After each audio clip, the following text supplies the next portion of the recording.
दर्शक महानुभावहरू हार्दिक स्वागत गर्न चाहन्छु।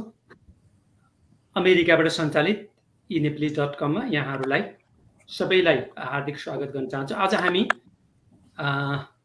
अमेरिकामा रहेका नेपाली समुदायहरूको सुविधाको लागि नेपाली समुदायको लागि घर अथवा ऋण कसरी लिने र घर खरिद गर्ने विषय र सेरोफेरोमा हामी कुराकानी गर्छौँ। र यो हामीले मासिक रूपमा गर्दै आएको कार्यक्रममा हामी आज हाम्रा सँग पाहुना हुनुहुन्छ, टाइटल कम्पनी भनिन्छ, जसलाई चाहिँ तपाईहरुले पनि देख्नुहुन्छ घर खरिद गर्दाखेरि टाइटल कम्पनीको पनि हैन, जसलाई चाहिँ हामी धनी पूर्जा पनि भन्छौँ, त्यसले अन्तिम समयमा ठुलो भूमिका निर्वाह गर्छ। त्यसको लागि हाम्रा आज अतिथि विदेशी मूलको हुनुहुन्छ। उहाँको नाम चाहिँ हर नेम इज चार्लिन पेरी छ। उहाँ सबैजनालाई एकपल्ट म स्वागत गर्न चाहन्छु। सबैजनालाई हार्दिक स्वागत गर्न चाहन्छु। Charlie, you are welcome. Thank you. हजुर दर्शक महानुभावहरू, मैले चार्लिन पेरीजीलाई केही कुराहरू भन्नुभन्दा पनि पहिले उहाँलाई केही कुरा राख्नुभन्दा अगाडि म संक्षेपमा गणेशजी र कुलजीको पनि छोटोमा मात्रै परिचय दिन चाहन्छु। कुलजीलाई हामीले धेरै कुरा पनि भन्नु परेन। कुलजी चाहिँ पुल्चोक महाविद्यालय भन्छ, पाटनबाट चाहिँ अभियन्ता भनेको साँच्चैकै इन्जिनियरिङ हुनुहुन्छ, अमेरिकामा पनि त्यसै पेसामा हुनुहुन्छ र विशेष गरी त्यो अहिले घर खरिद तथा बिक्री केन्द्रमा लामो समय लागिरहनु भएको छ। र उहाँ चाहिँ अब मैले भन्नुपर्दा चाहिँ अहिले उहाँको आफै एउटा हैन भनौँ न, उहाँको चाहिँ खास चाहिँ सिइओ, अब सिइओ एसकेएनडी भन्ने कन्ट्र्याक्टिङ भनेको निर्माणमा चाहिँ उहाँ प्रमुख पनि हुनुहुन्छ र सेन्चुरी 21 रियल इस्टेटमा रियल्टरको रूपमा पनि काम गरेर हुनुहुन्छ। त्यसभन्दा पनि अगाडि चाहिँ सामाजिक अभियन्ता हुनुहुन्छ।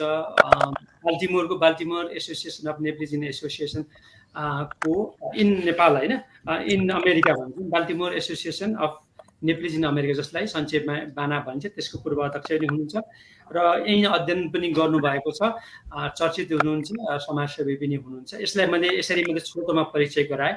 अब मैले गणेशजीको बारेमा छोटो भन्नुपर्दाखेरि नेपाल घर भए, नेपालमै सिपिए गरिकन, भारतमा सिपिए गरिकन आइकन फेरि अस्ट्रेलियामा पनि जानुभएको, वासिङटन पोस्टमा पनि गर्नुभएको। यो वित्तीय क्षेत्रमा 20 वर्षको इतिहास बोक्नु भएको छ र नेपाली मूलका यो ऋण दिने अधिकृतमा चाहिँ सम्भवतः न्यून नेपाली मध्यमै गणेश चन्द्र बानियाजी हामीसँग हुनुहुन्छ। उहाँको विषयमा पछि हामी कुरा गर्छौँ। And without further delay, I would like to request Charlene Perry. We do not know about your introduction. Can you give your short introduction and your part is what is the role of title company, and we would like to hear from you. Thank you, Charlie. Hi, thank you so much. Thank you for having me. I appreciate the opportunity. My name is Charlene Perry. I have been a title agent here in Maryland for almost 38 years. The role of the title agent is actually to participate in the transaction, to coordinate between the buyers, the sellers, the lenders, the realtors. That's one of the biggest things that we do, in as much as servicing you, the purchaser. But our main goal is to research the title to determine that the home is in fact being sold to you, is in fact owned by the persons who claim to be the owners. We determine whether or not there are any mortgages on the property, whether or not there are any judgments that need to be cleared, or any other issues that would get in the way of us writing a policy of title insurance, which is going to protect you against any title defects for as long as you own your home. I work together with the lender and the realtor and you to ensure that everybody is kept advised as to the status of the transaction. I work together with everybody to try to coordinate calendars, get us all together in the same room so that we can conduct the closing. When the lender has finally approved your loan and has given us all the documentation that we need to have you sign, we will then meet with you in the office of generally your realtor. So in this case, it would be Cole. We would meet you in Cole's office, and I would actually be there, and I would go over all the documents with you that you need to sign that the lender has sent over to me, which include your closing disclosure, your note, some other miscellaneous documents. And I take special pains to try to explain, especially to first-time homebuyers, exactly what your transaction is, exactly what you're getting into, in as much as your obligation to repay the debt. I try to give you a lot of tips and pointers that will help you as you move forward into living in your new home and managing different aspects of your loan transaction, which, simply put, after you have purchased your home and you complete your closing transaction, you get the keys to your new home and you move in. And then it is my role to ensure that the taxes convert into your name, that the deed is recorded, that the deed of trust is recorded, and that everything is properly represented to reflect that you are in fact now the new homeowner. I also like to make myself available to realtors, lenders, whomever, for any questions that may come up as we go through the closing transaction. There are oftentimes questions that need to be answered that maybe you just need a different voice to tell you what exactly is going on, or perhaps you can't reach somebody. I always try to make myself available to assist with those kinds of questions. So I like to say that the title agent is the glue that holds the transaction together. We're kind of the last guy in the line, but we're involved from day one, ensuring that everything is done properly. Um, that pretty much is the synopsis of what I do. There's a lot of stuff that goes on in the background, but you're going to see me for like an hour. But believe me when I tell you that we've spent literally 20 to 30 hours on every file to ensure that you are getting the right to your home, the proper title to your home, and that you are not going to be having any issues with regard to the title itself and relative to any liens, judgments, or encumbrances. So that's basically what we do. Okay, thank you so much, Charlene. And by the way, just one questions for me. And how to choose a title company?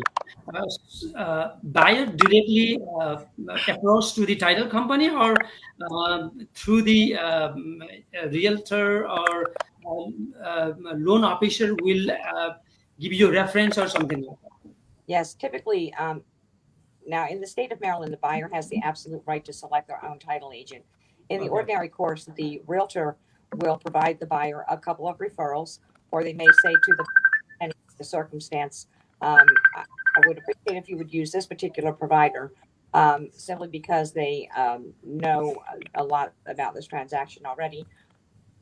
Oftentimes, I will work together with realtors prior to them even listing the home to make sure that any major issues are resolved prior to the contract even being written. So, in the ordinary course, it is the realtor who guides the buyer over to the title agent. Okay. So my last question would be Okay. like this. Yeah.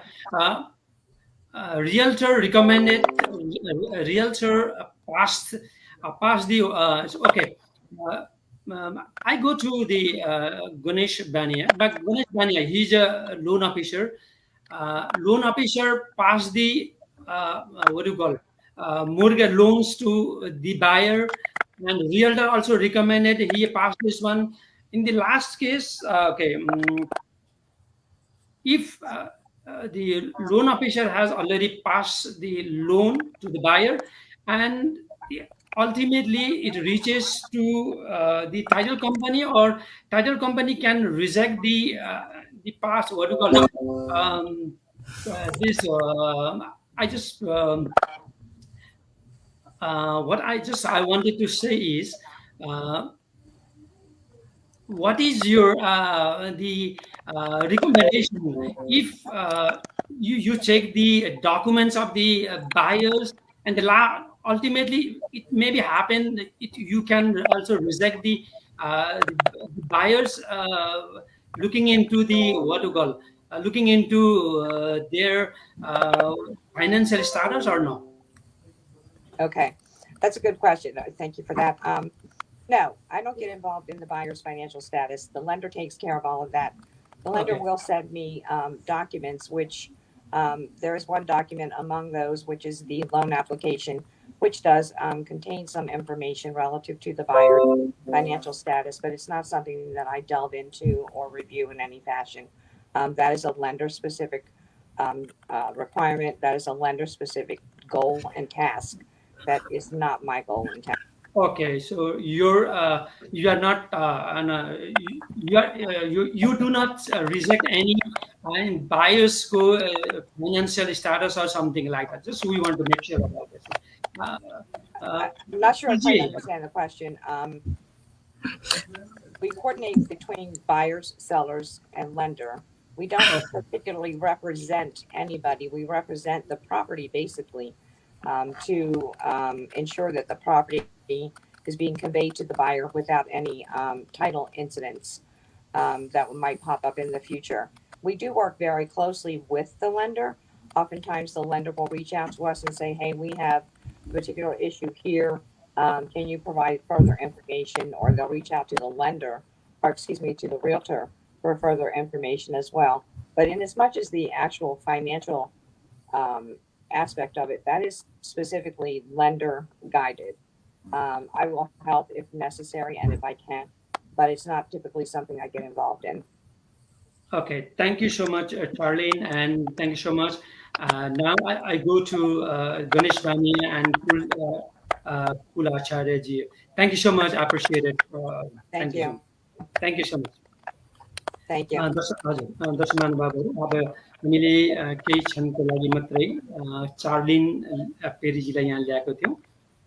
If you have Charlene, if you are busy, you can leave this program, and we'll talk to Ganesh Bania and Kul Acharya. Thank you so much. Perfect. Thank you so much. I appreciate the opportunity. Thank you, Charlene. Okay, Charlene. Take care. Be safe. Thank you.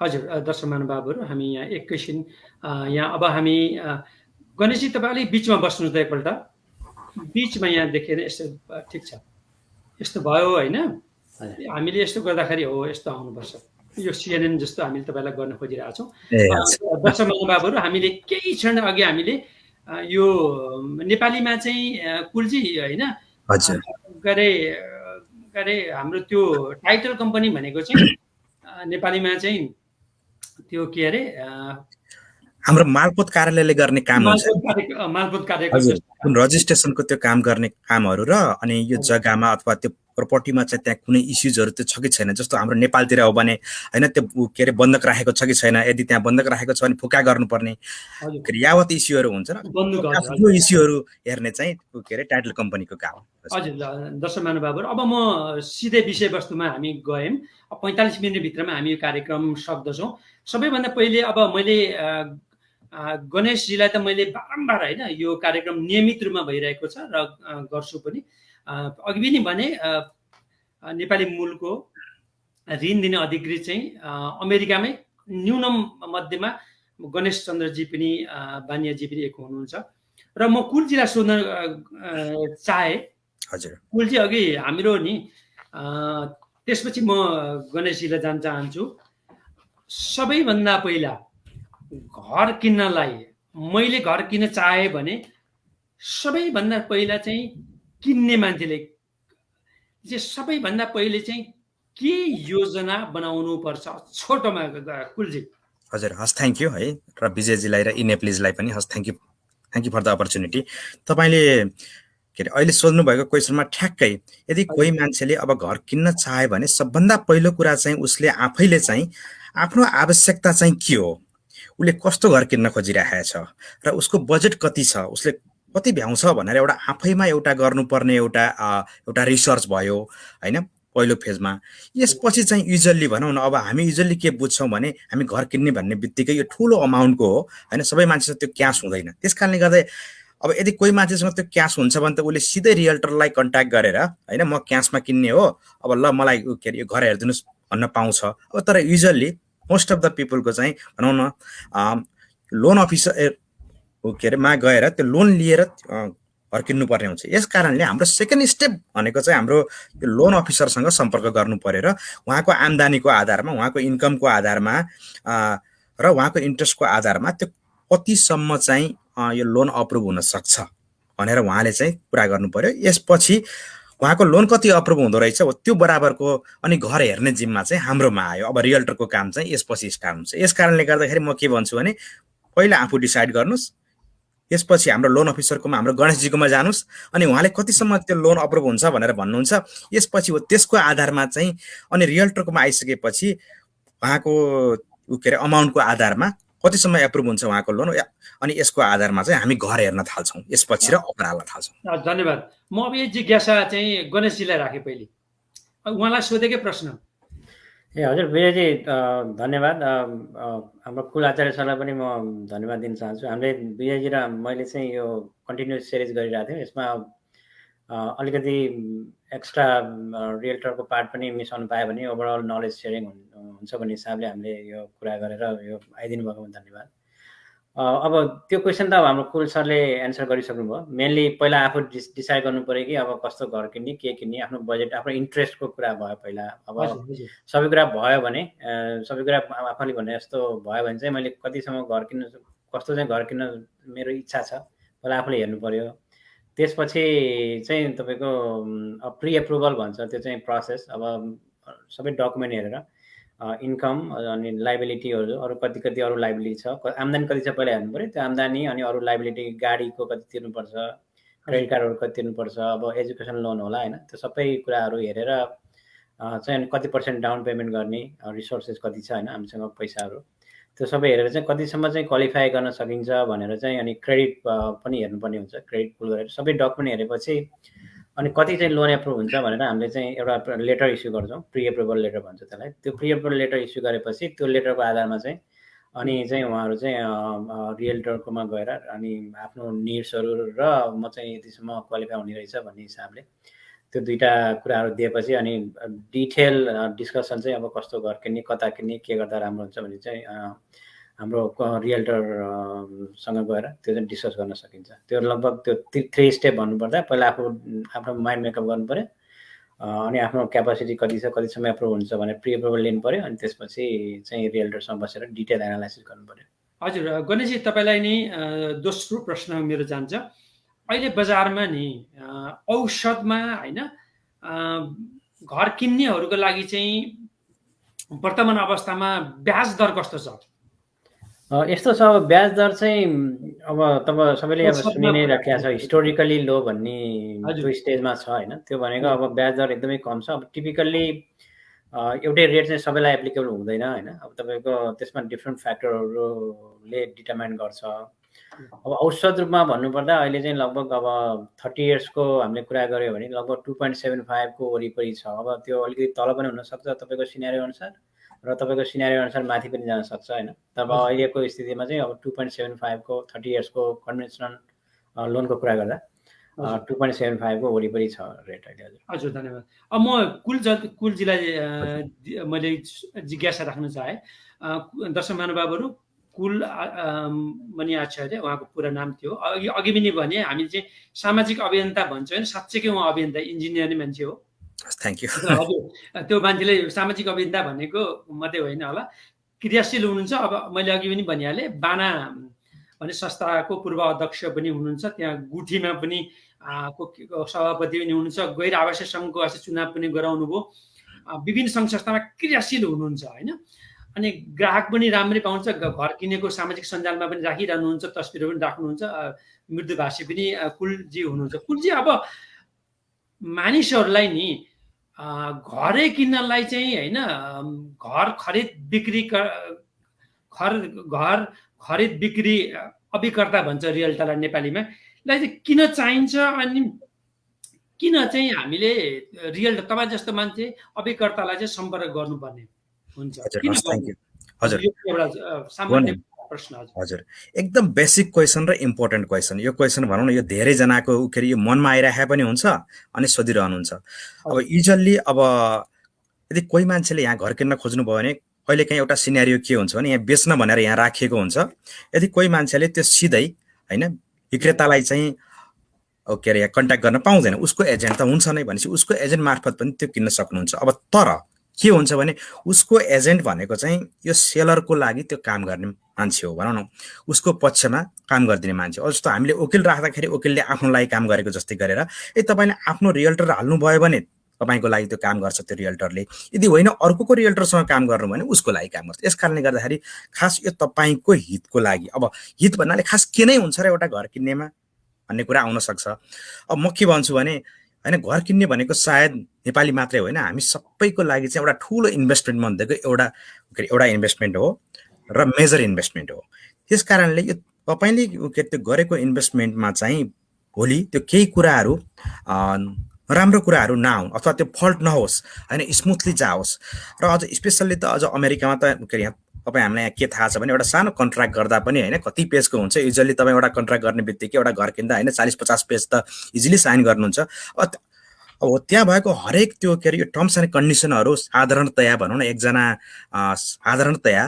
मान्छेले त्यो जान्ने कुरा आउँदैन हेर्नुहोस् है। त्यस कारणले गर्दा पनि त्यो रियल्टरहरूलाई स्पेसल्ली के भनेको के हो होइन, कुन कुराले चाहिँ त्यो आफ्नो बायर अथवा आफ्नो सेलरको लागि असर गर्छ भन्ने कुरा उसले जानेको हुन्छ र उसले चाहिँ तपाईँको लागि काम गरिदिन्छ। जस्तो फर इक्जाम्पल यहाँ कति कुराहरू अप्सनमा पनि हुन्छ। अहिले मैले एउटा कुरा मात्रै यहाँ जोड्न खोजेँ। जस्तो मेरो एउटा बायर हुनुहुन्छ मानौँ, उहाँले घर किन्न खोज्दै हुनुहुन्छ भने यहाँ सेलरले उसको घरको बारेमा मानौँ हिजो केही भएको थियो, हिजो घर मेजर रूपमा त्यो बिग्रेको थियो अथवा त्यहाँ पानी पसेको थियो अथवा भत्केको थियो भने यो डिस्क्लोजर हुन्छ यहाँ भन्नुपर्ने कुराहरू, कतिपय कुराहरू उसले नभने पनि पाउँछ होइन। जति बेलासम्म हामीले खोज्दैनौँ अथवा त्यो बायरले खोज्दैन भने यस्तो कुराहरू यदि त्यहाँ रियल्टर हुँदैन भने उहाँहरूलाई त्यो थाहा हुँदैन भने, यदि उहाँहरूको आफ्नो रियल्टर भइदियो भने हामीले यो कुरा इम्पोर्टेन्ट हो आफ्नो बायरको लागि भनेर हामीले चाहिँ उसँग एउटा रिटर्न रूपमा हामी माग्न सक्छौँ। ल तेरो घरमा हिजो केही भएको थियो भने पनि हामीलाई डिस्क्लोज गरे। यदि उसले गरेन भने, अहिले गरेको छैन र यदि त्यो फल्ट भोलि पत्ता लाग्यो भने पनि अब अमेरिकामा चाहिँ हामी भोलि उसलाई हामी समात्न सक्छौँ वा सु गर्न सक्छौँ। यस कारणले गर्दाखेरि तपाईँको राइटलाई चाहिँ त्यो प्रोटेक्ट गर्छौँ। यो बाहेक होइन पैसाको हिसाबले कहिलेकाहीँ त्यो पैसा कम हुन्छ कि त होइन, अथवा भनौँ न त्यो सेलरले चाहिँ आफ्नो एजेन्टलाई दिने कमिसनको सट्टा चाहिँ बरु आफैलाई अलिक कम गरिदिन्छ कि भन्ने पनि एउटा धारणा छ। यसमा पनि म के भन्छु भने होइन, साधारणतया यो ट्रान्ज्याक्सन गर्नको लागि अब कि त तपाईँ वकिलकोमा जानुपर्छ अथवा कि होइन रियल्टरकोमा जानुपर्छ। यस कारणले गर्दाखेरि होइन पैसा लाग्ने खर्च भनेको उति नै हो। अनि फेरि यो तपाईँले तिर्नुपर्ने होइन, खास गरिकन बायरले होइन तिर्नुपर्ने पैसा हो होइन होइन र अनि फेरि वकिलकोमा जाँदा लाग्ने पैसा पनि उति नै हो। यस कारणले खासै पैसा त्यति ठुलो कुरा हुँदैन। यसमा तपाईँको इन्ट्रेस्ट र हक र अधिकारलाई सुरक्षित गर्ने कुरा चाहिँ इम्पोर्टेन्ट हुन्छ। यस कारणले गर्दाखेरि म रियल्टर चाहिँ यत्रो ठुलो इन्भेस्टमेन्टमा होइन रियल्टर हुनु एकदमै आवश्यक हुन्छ भन्छु म। हजुर धन्यवाद कुलमणि आचार्यजी। गणेश बानियाजीको पनि मैले उहाँको धेरै पटक होइन दर्शकहरूलाई पनि भनेको छु, नेपाली ऋण दिने अधिकारमा चाहिँ हामीले जहिले पनि पहिले हामी पनि घर किन्दाखेरि तपाईँहरू नहुँदाखेरि चाहिँ यो भरिजिनामा अर्कै व्यक्तिहरू बोलायौँ होइन, कास्ट भन्छ नि हिन्दीमा। यद्यपि तपाईँहरू भइदिएको भए कति सजिलो पनि हुन्थ्यो हामीलाई होइन, बुझ्न पनि सजिलो हुन्थ्यो, घर पनि किन्यौँ। यत्रो चाङ कि घर किनिदिएको छ, कहिले पढेको छैन केही छैन, यो कुरा पनि तपाईँहरूलाई भइदिएको भए त्यो हामीलाई काम पनि लाग्थ्यो। अब त सजिलो पनि छ। गणेशजी चाहिँ होइन अब अघि पनि भने 2 दशकदेखि वित्तीय क्षेत्रमा काम गरेर चाहिँ होइन धेरै 20वटा भोटो फटाउनु भएको छ उहाँले। मैले भने अघि भारतबाट पनि सिपिए गरेर यहाँबाट पनि अस्ट्रेलिया पनि गरेर फेरि अमेरिका आएर यहाँ अध्ययन पनि गर्नुभएको छ। गणेशजी तपाईँलाई मेरो प्रश्न के हो भने, घर किन्ने मान्छेको नेपालीमा चाहिँ ख्याति भन्छ क्या, यसको क्रेडिट भन्छ क्या, कम भयो भने घर किन्नलाई कतिको अप्ठ्यारो पर्छ र साथसाथै ख्याति चाहिँ कम न्यूनतम छ भने यसलाई बढाउन के गर्नुपर्छ? गणेशजी 2टा जिज्ञासा राखेँ एकैचोटि। हजुर विजयजी, यो क्रेडिट स्कोरले चाहिँ तपाईँले अब त्यो नेपाली टर्म पनि राम्रै युज गर्नुभयो, ख्याति भने जस्तै। अब यो मान्छेको फाइनेन्सियल हेल्थ के छ भनेर चेक गर्नलाई चाहिँ अब यो क्रेडिट स्कोर चाहिँ एकदमै त्यसलाई चाहिँ हेरेर धेरै डिटर्माइन गरिन्छ। अब यो हुनाले तपाईँको क्रेडिट स्कोर कम भयो भने त्यसले चाहिँ तपाईँलाई 2-3टा कुरामा डाइरेक्ट इम्प्याक्ट पार्छ। एउटा चाहिँ तपाईँको क्वालिफिकेसनमा इम्प्याक्ट पार्छ। अब त्यो क्यालकुलेसन गर्दाखेरि तपाईँको डेट टु इन्कम रेसियो भन्छ, कति चाहिँ इन्कम भएको मान्छेले कति लाइबिलिटी र इन्कमको चाहिँ तपाईँको रेसियो निकाल्दाखेरि तपाईँको क्रेडिट स्कोर कम छ भने त्यो चाहिँ तपाईँ एउटा लिमिटभन्दा माथि जान पाउनुहुन्न। त्यो हिसाबले तपाईँको एउटा चाहिँ एफोर्डेबिलिटी घट्यो। जति तपाईँको राम्रो स्कोर भयो भने माथिसम्म तपाईँले घर किन्न पाउनुहुन्थ्यो भने त्यसको लिमिट एउटा घट्छ। अर्को तपाईँको इन्ट्रेस्ट रेट पनि त्यसमा पनि तपाईँलाई एकदमै फरक पर्न सक्छ। अब त्यो डिपेन्ड गर्छ कति त्यसमा विभिन्न स्ल्याब हुन्छ होइन, जस्तै 680 एउटा, तपाईँको 720 एउटा, 740 एउटा विभिन्न स्ल्याब हुन्छ। त्यो हिसाबले तपाईँको क्रेडिट स्कोर चाहिँ तल पऱ्यो भने तपाईँलाई इन्ट्रेस्ट पनि बढी पर्न जान्छ। अनि अर्को थर्ड चाहिँ तपाईँको अब 20% तपाईँले डाउन गर्नु भएको छैन भने घर किन्दाखेरि 20% भन्दा कम डाउन पेमेन्ट छ भने तपाईँको मोर्गेज इन्सुरेन्स तिर्नुपर्ने हुन्छ। त्यसमा पनि तपाईँको क्रेडिट स्कोर अनुसार तपाईँको कति तिर्नुपर्छ त्यो डिटर्माइन गर्छ। भनेपछि क्रेडिट स्कोरले तपाईँको कति घर किन्न सक्छ, कति तपाईँलाई इन्ट्रेस्ट पर्छ र अरू एक्स्ट्रा कस्टहरू पनि तपाईँको कति पर्छ भने डिटर्माइन गर्छ। त्यही भएर क्रेडिट स्कोरलाई चाहिँ तपाईँहरूले सकेसम्म त्यसलाई चाहिँ वाच गरेर त्यसलाई चाहिँ तल जान दिन चाहिँ हुँदैन घर किन्ने प्लानिङमा छ भने। भनेपछि कसरी चाहिँ वृद्धि गर्ने? हजुर, त्यो म त्यसले हैन, हजुर कसरी चाहिँ प्राप्त गर्ने? अब यस्तो हुन्छ तपाईँको एउटा त अब डिफल्ट हुनु भएन क्रेडिट कार्ड पेमेन्टहरू, तपाईँको लाइबिलिटी पेमेन्टहरू अन टाइम हुनु पऱ्यो होइन। अब अर्को चाहिँ अब तपाईँले घर किन्दै हुनुहुन्छ भने प्लानिङ गर्नु पऱ्यो कि अब घर किन्न हेरिरहनु भएको छ, तपाईँले गाडी किन्नलाई जानु भएन एउटा, त्यसले तपाईँको टोटल एफोर्ड गर्ने क्षमता पनि कम गर्ने भयो। अर्को चाहिँ तपाईँको क्रेडिट पुल भएपछि त्यो तपाईँको क्रेडिट कम हुने चान्सेस हुन्छ, अलिकति क्रेडिट घट्छ होइन। र अर्को चाहिँ अब त्यो बनाउने त आफ्नो ठाउँमा भयो, क्रेडिट बनाउनलाई अन टाइम पेमेन्ट गर्ने। क्रेडिट कार्डको युटिलाइजेसन चाहिँ 30% भन्दा तपाईँको एप्रुभ लिमिटको 30% भन्दा तल राख्नुपर्छ। जस्तै तपाईँको 1000 तपाईँको एउटा कार्डमा लिमिट छ भने 300 जति चाहिँ त्यो लेभलमा राख्नुभयो भने तपाईँको अलिकति राम्रो हुन्छ क्रेडिट। त्योभन्दा माथि जानुभयो भने तपाईँको क्रेडिट युटिलाइजेसन बढेपछि त्यसले क्रेडिट स्कोरमा इम्प्याक्ट पार्छ होइन, नेगेटिभ इम्प्याक्ट पार्छ। अब यो चाहिँ तपाईँको कसरी मेन्टेन गर्ने भन्ने भयो। तर अब अर्को कुरा चाहिँ अब तपाईँको अहिले क्रेडिट पुल भयो, घर किन्न भनेर सबै मौका आउनुभयो लोन अफिसरकोमा, मैले क्रेडिट पुल गरेँ तर तपाईँको क्रेडिट कम छ भने त्यसलाई कति बढाउन मिल्छ र कसरी बढाउन मिल्छ भन्ने हेर्न मिल्छ हामीले। त्यो चाहिँ हेरेपछि तपाईँको त्यो अनुसार हामीले तपाईँलाई रिकमेन्ड गर्न सकिन्छ कि ल तपाईँको चाहिँ यतिसम्म बढ्दो रहेछ र यो गर्नुपर्छ भनेर रिकमेन्ड गर्न सकिन्छ। अब त्यो चाहिँ त्यसले चाहिँ म्यासिभ इम्प्याक्ट पनि पार्न सक्छ। अझै मैले एउटा केस गरिरहेको थिएँ, अब उहाँको क्रेडिट चाहिँ 680 भन्दा ठ्याक्क 678 थियो, 665 थियो हजुर, स्पेसिफिक 685 थियो। त्यसपछि क्रेडिट बढाउन भनेर मैले त्यो प्लान बनाइयो, प्लान बनाएर दुईवटा क्रेडिट कार्डको चाहिँ घटाएर एउटा सर्टेन लेभलमा ल्याउनु पनि थियो। जम्मा धेरै पनि थिएन, लगभग 1500 पेमेन्ट गऱ्यो भने तपाईँको 680 कट्थ्यो। 680 कटेपछि $700,000 चाहिँ सेभ हुन्थ्यो मलाई। 680 भन्दा तल र 680 प्लस गर्नुमा त्यत्रो डिफ्रेन्स पर्छ त्यो 500,000 को लोनमा। अनफर्चुनेटली हिजो रिपोर्ट आयो त्यो रिस्कोर गर्नलाई, अब भोलि क्लोजिङ थियो छ, उहाँको 678 भइदियो, 2 पोइन्ट कम भयो। त्यसले चाहिँ तपाईँको केही पनि बढेन किनभने 680 को त्यो लिमिट थियो। हजुर हजुर। अब कसरी त्यस्तो भयो भने हेर्दाखेरि उहाँले त्यो दुईवटा क्रेडिट कार्ड त तिर्नु भएछ, थर्ड क्रेडिट कार्ड चाहिँ तपाईँको 900 बाट 1900 पुऱ्याइदिनु भएको छ, युटिलाइजेसन बढाइदिनु भएको छ। अब त्यो उहाँलाई स्पेसिफिकली अब सायद अब मैले पनि त्यो हिसाबले ल केही पनि गर्न हुँदैन है, तपाईँ क्रेडिट कार्ड चलाउनु हुँदैन भनेर मैले डाइरेक्टली भनिनु पनि होला एउटा कुरा। अर्को त्यसै जान्छ भने उहाँले नि इन्टेन्सनै गर्नुभयो भने चाहिँ त्यो सर्ट एउटा कार रेन्टलमा कम्पनी रहेछ, उसले मिस्टेकनली 3-4 चार्ज हान्दैछ कि रङ क्रेडिट कार्डले। त्यसपछि हामीसँग अब 3 दिन मात्रै बाँकी थियो। अब 3 दिन बाँकीमा फेरि चाहिँ त्यसलाई तिरेर रिस्कोर गर्न पठाएको थियौँ। तपाईँको भोलि क्लोजिङ छ, आज डकुमेन्टहरू रेडी छैन, भर्खरै आइपुग्यो कि उहाँको 680 नै भएछ भनेपछि। 680 र तपाईँको त्यो तलमा चाहिँ $7,200 को डिफ्रेन्स भयो भने मतलब अब स्कोर गरेर बढाउन सकिन्छ। त्यो अनुसार प्लानिङ गर्नु पर्यो, तर अलिकति कसियस चाहिँ हुनुपर्छ। हजुर धन्यवाद। अब म जिज्ञासा यसमा यहाँ 2-3वटा जिज्ञासा यहाँ आयो कि यो चाहिँ स्ट्रिम यार्डबाट कस्तो राम्रो छ भने देखिन्छ पनि यहाँ हेर्नु है त, जसले उत्तर दिनु है त। म यहाँबाट कमेन्ट आएको छ है, म यहाँ हेर्नुहोस् त। नमस्कार, नेत्र सागर चौधरी लेख्नुहुन्छ, नमस्कार सबैजनालाई, टेक्सासमा घर लिन विशेष लोन लिन कसरी कहाँ सम्पर्क गर्नुपर्छ भनेर जिज्ञासा राख्नुभयो। छोटोमा उत्तर दिनु त कुलजी अथवा गमजी?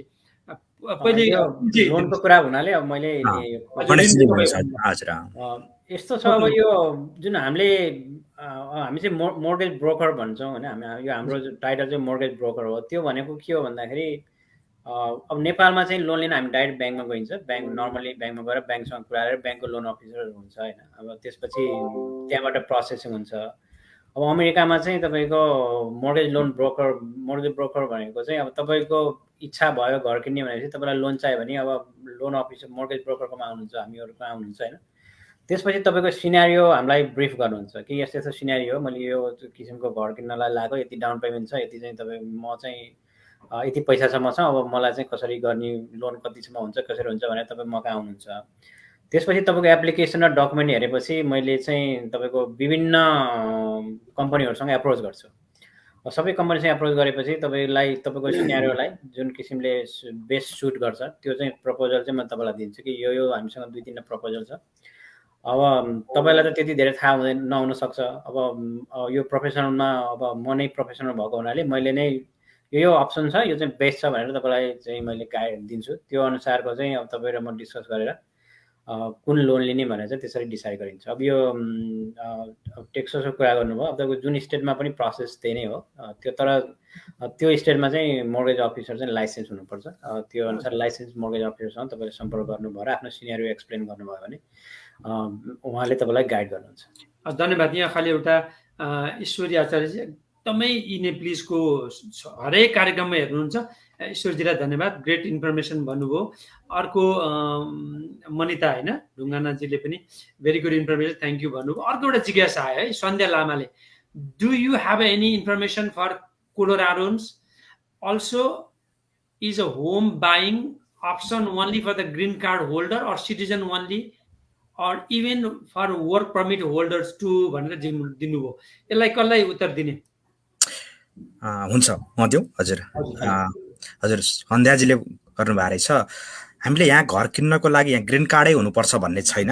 कुनै पनि हिसाबले यहाँ स्थायी खालको यहाँ बसोबास भएको होइन, त्यो वर्क पर्मिट पनि हुनसक्छ अथवा भनौँ न यो हाम्रो H1 भिसाहरू पनि हुनसक्छ।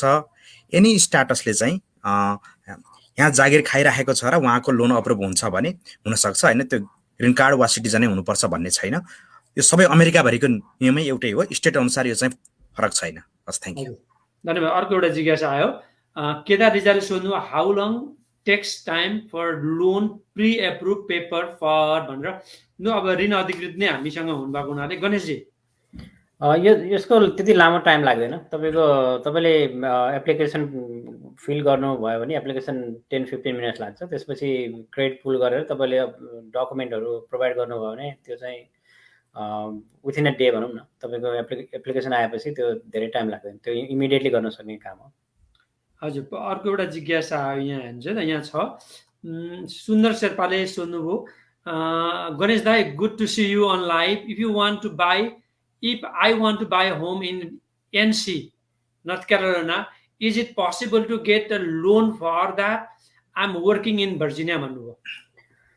यो त राम्रो क्वेसन सोध्नुभयो। अब तपाईँ यहाँ बस्नु भएको छ र नर्थ क्यारोलाइनामा काम गर्नु, यहाँ बसेर नर्थ क्यारोलाइना घर किन्नको लागि चाहिँ दुई किसिमको हुन्छ। प्राइमेरी रेसिडेन्स भनेर किन्नलाई चाहिँ तपाईँलाई नहुन सक्छ होइन, किनभने तपाईँ यहाँ बस्नु भएको छ। प्राइमेरी रेसिडेन्स भनेर किन्नको लागि चाहिँ तपाईँले घर अकुपाई गर्नुपर्ने हुन्छ होइन। त्यसको लागि तपाईँको रिमोट छ भने तपाईँलाई समस्या भएन। रिमोटले काम गर्ने अप्सन भएन भने चाहिँ तपाईँले फर्स्ट प्राइमेरी रेसिडेन्स भनेर चाहिँ पाउनुहुन्न। तपाईँले इन्भेस्टमेन्ट प्रपर्टी भनेर अथवा सेकेन्डरी होम भनेर चाहिँ पाउनुहुन्छ, प्राइमेरी रेसिडेन्स चाहिँ पाउनुहुन्न तपाईँले। हस्, धन्यवाद। अब हामीसँग दर्शक महानुभावहरू धेरै जिज्ञासा छ, तर यो विषय यस्तो जटिल छ, जति बुझ्यो त्यति बुझ्न नसकिने पनि विषय हो। अब यसै विषयमा गणेशजीले उपदेश भनेको लेक्चर दिनु भने 2 घण्टा पनि दिनुहुन्छ। कुलजी त आफै अब बोलिरहने भाषण गरिरहने मान्छे, उहाँले पनि धेरै दिनुहुन्छ। तर आज हामी अलिकति सीमित रूपमा पनि जान्छौँ, किनभने 2-3वटा जिज्ञासा राख्नु एकल भएको सर सोध्नुहुन्थ्यो, दुईतिर प्रश्न गर्नुपर्ने हुनाले। कुलजी तपाईँ भनिदिनुहोस् त, यो समयमा होइन, यो समयमा हामीले घर किन्नु फाइदा कि घरलाई चाहिँ भाडामा लाउनु फाइदा? हजुर, हस्, थ्याङ्क यू। घर किन्नु फाइदा कि अथवा त्यो हामी त्यहाँ भाडामा बस्नु फाइदा भन्न खोज्नुभयो होला होइन, रेन्ट गर्ने अथवा घर किन्ने होइन? अब घर किन्नु फाइदा कि अब बहालमै अब केही तिर्नु पर्दैन, खालि बहालमा तिर्नु भन्ने बसिराख्नु, हजुर हजुर एकदम प्रश्न चाहिँ सोच्नु राम्रो, त्यही हजुर भन्छ। इट्स अ ग्रेट क्वेसन हजुर एकदमै इम्पोर्टेन्ट क्वेसन पनि यही नै हो होइन। अब युजल्ली अब के भन्छु भने अब स्पेसल्ली अहिलेको कन्डिसनमा अझ अहिले कुरा गरौँ, अघि हाम्रो गणेशजीले भनिसक्नु भएको छ इन्ट्रेस्ट रेट चाहिँ हिस्टोरिकल्ली लो भनेको अहिलेसम्मको इतिहासमै पनि होइन यति लो भएको थिएन।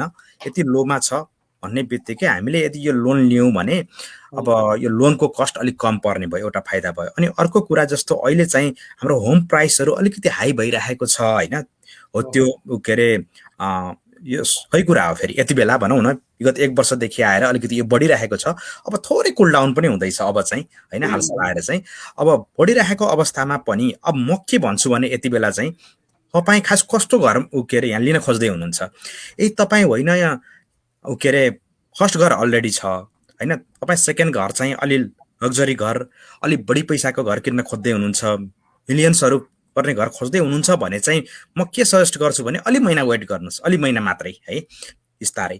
यदि होइन आफ्नो के अरे आफू बस्ने घर हो, फर्स्ट टाइम नै त्यहाँ बस्न जान खोज्दै हुनुहुन्छ भने, यदि अहिले अपार्टमेन्टमा हुनुहुन्छ भने चाहिँ फर स्योर नै 100% म के भन्छु भने युजल्ली अपार्टमेन्टमा बस्नु भनेको हेर्नुहोस् अन्तिममा त्यो 1 महिनाभरिको त्यो पैसा लगेर चाहिँ होइन टोइलेटमा लगेर त्यो फ्लस गराए जस्तै हो, आफूलाई केही नै आउँदैन। तपाईँ त्यहाँबाट फ्लस गरिदिनुहोस् 1 महिनाभरि त्यहाँ बस्न पाउनुहुन्छ। अब तर आफ्नो घरमा हाल्नुभयो भने एटलिस्ट इक्विटी अलिकति पैसा भए पनि आफ्नो घरको लागि हालिरहेको हुनुहुन्छ, के अरे यसको मतलब के अरे त्यो इन्भेस्टमेन्ट त्यहाँ भइरहेको हुन्छ, यसले गर्दा त्यो घरमा सेभ नै हुन्छ। अनि एउटा इक्जाम्पलको रूपमा अब अहिले हामी यहाँ डिएमबी एरियाकै यो कुरा गऱ्यौँ भने पनि साधारणतया एउटा अपार्टमेन्टको होइन 2 बेडरुम अपार्टमेन्ट 3 बेडरुम अपार्टमेन्ट भनेको चाहिँ 1500 देखि 2500 बिचमा 3000 मा सम्म पनि छन् भनौँ न, यो ठाउँहरू हेरेर एभरेजमा भन्दाखेरि। भनेपछि इजिली अब यही एरियामा हामीले एउटा साधारणतया हामीले घर किन्यौँ भने हामीले 4 लाखको घर किन्यौँ भने पनि हाम्रो रेन्ट भनेको 2000 आसपासमा हुन्छ, के अरे मोर्गेज भनेको होइन। यस कारणले गर्दाखेरि चाहिँ स्टिल पनि तपाईँको अपार्टमेन्टमा बस्ने पैसाले नै होइन यो रेन्टमा बस्ने पैसाले नै आफ्नो घरमा बस्न पाउनुहुन्छ भने वाइ नट। यस कारणले गर्दाखेरि यो 30 इयर्स यो लोन फेरि अहिले फिक्स हुन्छ, यस कारणले गर्दाखेरि यो अपर्च्युनिटी चाहिँ म अझै पनि राम्रो हो भन्छु। हस् धन्यवाद। यहाँ एउटा जिज्ञासा भने कृष्ण घिमिरेजीले ग्रेट इन्फर्मेसन भन्नुभयो। यहाँ एउटा फेरि कडै जिज्ञासा आयो, why closing cost differ from bank to bank? गणेशजी यो के अरे यो पर्सेप्सनको क्वेसन जस्तो लाग्यो। यो चाहिँ खास नर्मल्ली क्लोजिङ कस्ट चाहिँ त्यो हिसाबले डिफर चाहिँ हुँदैन नर्मल्ली चाहिँ, किनभने क्लोजिङ कस्टमा लाग्ने भनेको तपाईँको अब यस्तो त्यो चाहिँ पर्सेप्सन के छ कि क्लोजिङ कस्ट भनेको लेन्डरले चार्ज गर्ने भन्ने चाहिँ बुझिन्छ होइन। तर नर्मली क्लोजिङ कस्टको मेजर पोर्सन चाहिँ लेन्डरले चार्ज गर्ने होइन। अब फर इक्जाम्पल तपाईँको ट्रान्सफर ट्याक्स हुन्छ, त्यसमा तपाईँको इन्सुरेन्स हुन्छ होइन, टाइटल इन्सुरेन्सहरू, ओनर इन्सुरेन्स पोलिसी भनिन्छ। अब लेन्डर स्पेसिफिक कस्ट भनेको चाहिँ एकदम कम मात्रै हुन्छ। जस्तै तपाईँको अन्डरराइटिङ फी भन्ने हुन्छ एउटा होइन, अन्डरराइटिङ फी चाहिँ अब नर्मली लेन्डरहरूले $1000 जति चार्ज गरेको हुन्छ। कसैले त्यो वेभ गऱ्यो भने त्यो डिफ्रेन्स हुने भयो, त्यो उहाँले भनेको क्वेसनमा। अर्को अब लेन्डरले चार्ज गर्ने भनेको तपाईँको पोइन्ट्स हुन्छ। त्यो पोइन्ट्स भनेको चाहिँ टोटली डिफ्रेन्ट कुरा हो, त्यो चाहिँ केयरफुल्ली हेर्नु होला सबैले घर किन्ने मान्छेले। पोइन्ट्स भनेको चाहिँ तपाईँलाई एक्स्ट्रा कस्ट हो। त्यो कस्ट चाहिँ बेटर इन्ट्रेस्ट रेट लिनको लागि चार्ज गऱ्यो भने तपाईँलाई त्यसमा चाहिँ अलिकति विचार गर्नुपर्ने हुन्छ। तपाईँले अब साँच्चै कि तपाईँको बेटर इन्ट्रेस्ट रेट लिनलाई तपाईँले पोइन्ट्स तिरिरहनु भएको छ कि अथवा तपाईँलाई ओभरअल कस्ट नै बढी परिरहेछ भन्ने भयो। अब त्यो पोइन्ट्सलाई हिसाब नगर्ने हो भने तपाईँको अरू चाहिँ लेन्डरको कारणले लेन्डर टु लेन्डर चाहिँ त्यति धेरै क्लोजिङ कस्टमा चाहिँ डिफ्रेन्स हुँदैन। अरू चार्ज भनेको तपाईँको एप्राइजल फी हुन्छ होइन। एप्राइजल फी अब कुनै लेन्डरले वेभ गर्छ, कसले गर्दैन, त्यो पनि एउटा चाहिँ अलिकति डिफ्रेन्स पार्ने पाटो भयो। त्यो पनि अराउन्ड $500-600 जति हुन्छ होइन। तर अब ओभरअल अब 500,000 को घरको कुरा गरियो भने क्लोजिङ गर्दा अराउन्ड 14-15,000 लाग्छ भने त्यसमा चाहिँ लेन्डरले कन्ट्रोल गर्ने अथवा लेन्डरले कन्ट्रिब्युट गर्ने कस्ट भनेको एकदमै कम हुन्छ, त्यो 2000 भन्दा पनि कम हुन्छ। त्यो भएर अब एब्सोल्युट टर्ममा चाहिँ तपाईँको क्लोजिङ कस्ट त्यति धेरै डिफ्रेन्ट हुँदैन। तर अब बाहिरले हेर्दाखेरि तपाईँको अर्को के हुनसक्छ भन्दाखेरि अब त्यसमा लेन्डर क्रेडिट भन्ने टर्म हुन्छ एउटा। अब रेट फर इक्जाम्पल तपाईँको अब रेट चाहिँ 2.75 छ भने अब तपाईँले होइन म 2.75 को सट्टा 2.85 रेट लिन्छु भन्नुभयो भने तपाईँलाई पैसा आउँछ, त्यो लेन्डर क्रेडिट भनेर पैसा आउँछ होइन। त्यो पैसा आयो भने तपाईँको ओभरअल कस्ट लाग्ने त लगभग एउटैको हो, त्यो एउटा ट्रान्ज्याक्सनको क्लोजिङ कस्ट। तर त्यो लेन्डर क्रेडिट अब फर इक्जाम्पल 15,000 हाम्रो टोटल क्लोजिङ कस्ट थियो, लेन्डर क्रेडिट 5000 आयो भने नेट इम्प्याक्ट त 10,000 पर्यो नि। त्यो हिसाबले तपाईँको अलिकति फरक देखिने चाहिँ त्यो सक्छ होइन। तर अब closing cost it self itemised रूपमा हेर्नुभयो भने चाहिँ लेन्डर टु लेन्डर चाहिँ डिफ्रेन्ट हुँदैन।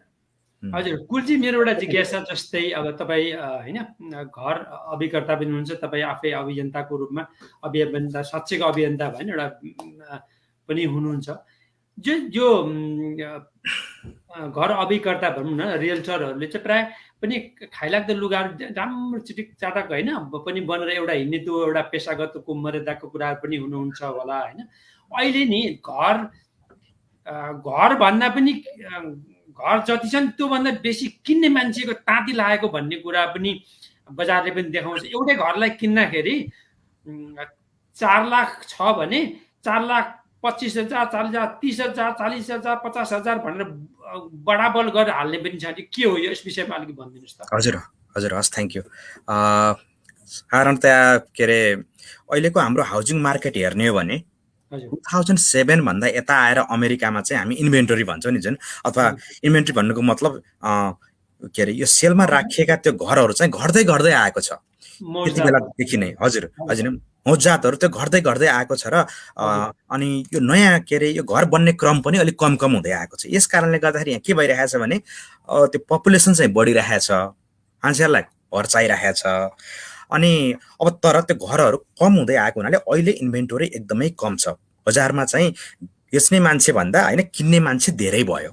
यस कारणले गर्दाखेरि चाहिँ तपाईँले भनेको कुरा एकदम सही। यस कारणले गर्दाखेरि एउटै घरमा चाहिँ जस्तो अलि वर्ष अगाडिसम्म हामीले एउटै घरमा हामीले अफर हाल्ने भन्छौँ, जुन हामीले ल म यतिमा किन्छु भनेर हाल्दाखेरि उसले राखेको प्राइसभन्दा हामी कममा बार्गेनिङ सुरु गर्थ्यौँ भने यो विगत 1-1.5 वर्षदेखि आएर चाहिँ के हुन थाल्यो भने होइन उसले यति दिन्छ भने अझ म यति बढिदिन्छु भनेर उसले राखेको भन्दा पनि त्यो बढिदिने खालको एउटा भयो के अरे एउटा कम्पिटिसन भयो तपाईँले भनेको जस्तै गरेर। अनि फेरि सबै केसमा यो लागु हुँदैन है। यहाँ कहिलेकाहीँ यहाँ के छ भने उसले राखेको प्राइसभन्दा बढी हाल्नै पर्छ भन्ने होइन हो। यति बेला चाहिँ इम्पोर्टेन्ट कुरा अघि विजयजीले अभियन्ता भनेर भन्नुभएको थियो, एउटा इन्जिनियरिङको एउटा मलाई भएको फाइदा भन्नुपर्छ। यो चाहिँ म आफै इन्जिनियर पनि भएको र अब एउटा कन्स्ट्रक्सन पनि गरिराखेको हुनाले अलिकति एडेड भ्यालु भएको छ मेरो आफ्नै लागि। अब जस्तो मैले एउटा कुनै घर हेर्छु भने अब एउटा रियल्टरको आँखाबाट मात्रै होइन अरू ज्ञानले पनि म हेर्छु भने म के थाहा पाउँछु भने यो घरको भ्यालु यति हो।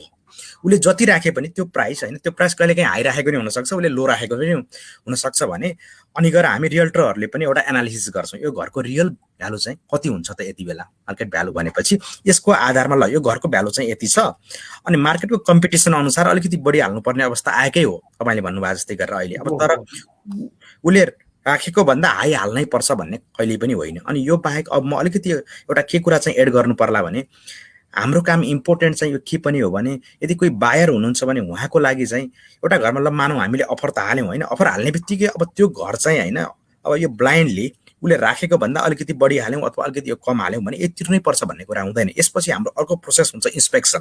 हामी इन्स्पेक्सन गर्छौँ, यदि त्यो घरमा अब केही खराबीहरू छ भने अब कि त हामी उसलाई बनाइदिए भन्छौँ अथवा त्यो पैसा घटाइदिए भन्छौँ। अनि यो मात्रै पनि होइन, फेरि अनि गएर अप्रेजल भन्ने जुन टर्म युज गर्छौँ भनेको मूल्याङ्कन भ्यालुएसन भनिन्छ नेपालतिर। अब हाम्रो गणेशजीहरूले त्यो लोन दिन खोज्दै हुनुहुन्छ भने त्यो ब्याङ्कले पनि अनि यो घर यति बराबरको हो कि होइन भनेर भ्यालुएसन गर्छ। यदि इनकेस अब त्यो घर यति बराबरको होइन रहेछ भने त उहाँले के अरे लोन नै अप्रुभ गर्दैन त्यो बराबरको भन्ने बित्तिकै हामीसँग अर्को चान्स हुन्छ यहाँ फेरि पनि त्यो सेलरसँग हामी नेगोसिएसन गर्ने अथवा उसले कम गरिदिने नेगोसिएसन गर्ने चान्स हुने भएको हुनाले अमेरिकामा एटलिस्ट भनौँ न यस्ता स्टेपहरू छन् यति बेला। तर हामी रियल्टरहरूले चाहिँ यहाँ के अरे अप्सनहरू अभाइलेबल छ भनेर यो जानेर यिनीहरूलाई युटिलाइज गर्न चाहिँ जान्नु पर्यो र हाम्रो काम चाहिँ यहाँनिर इम्पोर्टेन्ट हुन्छ भनेको हुनाले अघि तपाईँले भनेको जस्तै गरेर बायरहरू एकदमै धेरै छन्। अब बिस्तारै अब तर कुल डाउन हुँदैछ। अब जस्तो अहिले के देखिरहेछ भने विगत 1-1.5 वर्षमा चाहिँ एभरेजमा अमेरिकाको चाहिँ यो घरको मूल्य चाहिँ 15-16% चाहिँ बढेको छ। अब तर कम्पिटिसन चाहिँ एकदमै हाई थियो, अलिक कम कम्पिटिसन हुन थालेको छ यो 2-3 हप्तादेखि र यो बिस्तारै यो कम्पिटिसन यो कम हुन्छ भनेको छ। यसले गर्दाखेरि अब खास घरको भाउ घट्ने नै चाहिँ होइन, त्यो क्रास हुने नै चाहिँ होइन, तर अब थोरै मार्केट करेक्सन भन्छौँ हामी भनौँ न यो भाषामा, करेक्सन चाहिँ हुन थालेको छ र अब यो हुनुपर्छ भन्ने लाग्छ। हजुर म अब जिज्ञासा राखेँ गणेशजीलाई। गणेशजी अब महामारीमा नि विगत होइन 2020 देखिको कुराहरूमा ल्याउँ, महामारीमा होइन के अरे बेरोजगारी बढ्यो होइन, जागिर गयो, सबैजना घरमा बस्ने अवस्थामा, त्यस्तो अवस्थामा पनि तपाईँ एउटा ऋण अधिकृतको भएर त जतिखेर मान्छेको लाम लाग्थे, यो कसरी, यो मान्छेसँग त भित्री पैसा त रहेछ नि त होइन, के भन्नुहुन्छ तपाईँ गणेशजी? यो यो चाहिँ अलिकति राम्रै क्वेसन गर्नुभयो तपाईँले। अब जब तब महामारी सुरु भयो, हजुर, म आफैले मेरो आफ्नो एनालाइसिसमा पनि अब चाहिँ घरहरू घट्छ भन्ने नै थियो मैले आफ्नो एनालाइसिसमा होइन। किनभने तपाईँले भने जस्तै अब फाइनेन्सियली तपाईँको अलिकति क्राइसिस सुरु हुन्छ, अब बिस्तारै घट्छ भन्ने थियो। तर यो चाहिँ अब यो मार्केटमा यति धेरै डाइनामिक्सले प्ले गर्दो रहेछ कि तपाईँको यसलाई एउटा एङ्गलले मात्रै हेरेर यो कारणले चाहिँ घट्छ अथवा यो कारणले बढ्छ भन्न सकिँदैन होइन। यो इकोनोमिक्सको एनालाइसिस नै गर्नुपर्ने हुन्छ होइन। अब मैले मेरो आफ्नो पर्सनल एनालाइसिसमा चाहिँ अब किन चाहिँ घटेन त यो घरहरू के अरे प्राइसहरू अथवा बायरहरू किन चाहिँ बढे भन्नेमा चाहिँ अब यो पर्चेजिङ पावर चाहिँ तपाईँको नघटेको भन्ने बुझिन्छ होइन। पर्चेजिङ पावर नघटेको भन्नाले अब पेन्डेमिक त भयो तर तपाईँको कसैको पनि इन्कम लेभलमा जुन इन्कम लेभलमा चाहिँ ड्रास्टिकल्ली त्यो चेन्ज भएन होइन, भएको पनि छैन। अब तपाईँको जब लस त्यो किसिमबाट भएको छैन। त्यो पहिला बिचमा अलिकति सर्टेन क्याटेगोरीको वर्करहरूको जब लस भए पनि त्यो पनि अब बिस्तारै रिभाइभ हुँदैछ। त्यो गभर्मेन्टले पनि धेरै सपोर्ट गर्यो त्यो बिचमा। त्यो हिसाबले मलाई पनि त्यही लागेको थियो। म पर्सनल्ली इन्भेस्टमेन्ट अथवा पर्सनल्ली साथीभाइले सोद्धा पनि यो चाहिँ राइट टाइम होइन नै भन्थेँ, तर त्यो होइन रहेछ। अब तपाईँको त्यो ओभरअल डाइनामिक्सलाई चाहिँ बुझ्नको लागि अब त्यो धेरै फ्याक्टर हुन्छ। मैले मात्रै एक्सप्लेन गर्न सायद सक्दिनँ होला, तर फ्याक्ट चाहिँ त्यो हो कि तपाईँको बायरको पर्चेजिङ पावर र जुन इन्कम लेभल थियो त्यो इन्कम लेभल चाहिँ घटेको छैन भने देखियो। उनीहरूले त्यो एफोर्ड गर्न सक्यो। अब पहिलाको फाइनेन्सियल क्राइसिसहरू र अहिलेकोमा डिफ्रेन्स भएको कारण पनि त्यही हो। पहिलाको हाउसिङ क्राइसिस हुँदा पनि मान्छेले एफोर्ड गर्न नसक्ने टाइपको मान्छेहरूले पनि सब प्राइम लोन भनिन्छ, त्यो सब प्राइम लोन पनि फ्लो भएको थियो पहिला 2008-09 तिर। त अहिलेको स्थिति त्यो छैन। अहिले चाहिँ लोनहरू चाहिँ कन्ट्रोलमै छ। तपाईँको जो मान्छेहरूको इन्कमले सबै कुराहरू स्ट्रङ छ उहाँहरूलाई मात्रै लोन फ्लो भएको हुनाले अब त्यस्तो त्यो अब क्रास भइहाल्ने अथवा त्यो भन्ने सिनेरियो चाहिँ आउला जस्तो लाग्दैन है। मैले एक जिज्ञासा कुलजीलाई सोधेँ। कुलमणिजी, यो छ नि तपाईँ होइन, यो महामारीमा त अब होइन यो होइन एउटा त के छ भने मेरील्यान्डमा अथवा बाहिर चाहिँ सार्वजनिक स्थलमा हिँड्नु नपर्ने होइन, राज्यले कडा गरिरहेको अवस्थामा, मुखावरण पनि लागेको अवस्थामा होइन, काहीँ पनि नहिँड्ने, अब कोरोना लाग्छ भन्ने अवस्थामा पनि। तर तपाईँ त तपाईँको त बोहनी प्राय भइरह्यो नि त, मुखावरण लगाएर तपाईँ मान्छे बोहनी हुन्छ कि हुँदैन भन्ने कुरामा तपाईँ त गरे त्यस्तो अवस्थामा पनि मान्छेलाई फलानाले किन्नुभयो यताउति भनेर सामाजिक सञ्जालमा हालिदिनु भएको थियो नि। तपाईँलाई कस्तो लागेको थियो यो महामारी हुँदा? अब पेसा नै परिवर्तन गर्नुपर्छ होला जस्तो भएको अवस्था थियो कि अब अप्ठ्यारो स्थिति कस्तो किसिमको महसुस भएको थियो? होइन, एउटा लकिली एउटा के भन्नुपर्छ भने म चाहिँ अथवा भनौँ न मेरो स्टडीले चाहिँ मैले के बुझाएको थिएँ भने त्यति बेला चाहिँ यो महामारीले गर्दाखेरि यो सर्टेन पस मात्रै हुन्छ। पस भन्नाले खालि केही महिनाको लागि मात्रै यो पस हुन्छ। हजुर, अहिलेको लागि मात्रै त्यो रुकावट हुन्छ। अब तर रियल इस्टेट चाहिँ अझ बुम हुन्छ भन्ने खालको एउटा फिलिङ थियो। अब खालि just by the way Ganeshji म आज यहाँ एउटै प्लेटफर्ममा छौँ। हामी हिजो एक ठाउँमा पनि स्टार्ट हुने बेलातिर हामी यस्तै अर्को एउटा प्लेटफर्ममा हुँदाखेरि अब उहाँले चाहिँ होइन अलिक क्रास हुन्छ होला भन्नुभएको थियो, मैले चाहिँ होइन अझ बुम हुने सम्भावना छ भनेको थिएँ। अब त्यो मिल्यो भनौँ न यति बेला बाई द वे भन्ने हिसाबले म चाहिँ अप्टिमिस्टिक थिएँ। के कारणले भने मेरो दुईवटा कारण थियो त्यो मेनली होइन। मैले देखेको चाहिँ एक त मैले के अरे त्यहाँ के हेरिराखेको थिएँ भने अहिले हाउसिङ अभाइलेबिलिटी के त्यो इन्भेन्टरी नै यो छैन होइन। त्यस कारणले गर्दाखेरि त तल जानको लागि त मान्छेलाई यहाँ के अरे घर त चाहिन्छ नै, तल जानको लागि के अरे यहाँ त्यहाँ धेरै अप्सन छैन। अर्को मेजर कुरा अब झन् महामारी आउँछ नि यति बेला चाहिँ मान्छेहरूलाई घर चाहिन्छ झन् बढी। अब सबै काम पनि के अरे अफिसको काम पनि झन् घरबाट हुन थाल्यो, उसलाई भिन्दै रुम चाहिन थाल्यो, एउटा अफिस चाहिन थाल्यो होइन। यस कारणले गर्दाखेरि उसले अझ घर चाहिँ राम्रो बनाऊ, एउटा घर किनौँ, अलिक सानो भएकोले अलिक ठुलो किनौँ भन्नेतिर यो जान्छ र झन् यसको डिमान्ड हाई हुन्छ भन्ने खालको थियो। नभन्दा एक्ज्याक्टली सेम भयो। त्यस कारणले गर्दाखेरि मान्छेहरूलाई चाहिँ अझ घरको आवश्यकता अझ बढी फिल भयो कि। अनि उनीहरूलाई एउटा फ्लेक्सिबिलिटी के भयो भने अफिसै जानुपर्छ भन्ने भएन अनि घर जहाँ किने पनि हुने भयो। यस कारणले गर्दाखेरि चाहिँ यता गए र अनि अघि हाम्रो के अरे गणेशजीले पनि उठाउनु भएको थियो एउटा कुरा। अनि जाँदैन भन्नुमा एउटा एकदम स्ट्रङ पोइन्ट अर्को के थियो भने 2007-8 को त्यो क्रास भनेको चाहिँ के थियो भने मान्छेहरूले त्यो के अरे आफ्नो $0 हालेर पनि त्यो घर किनिरहेका थिए।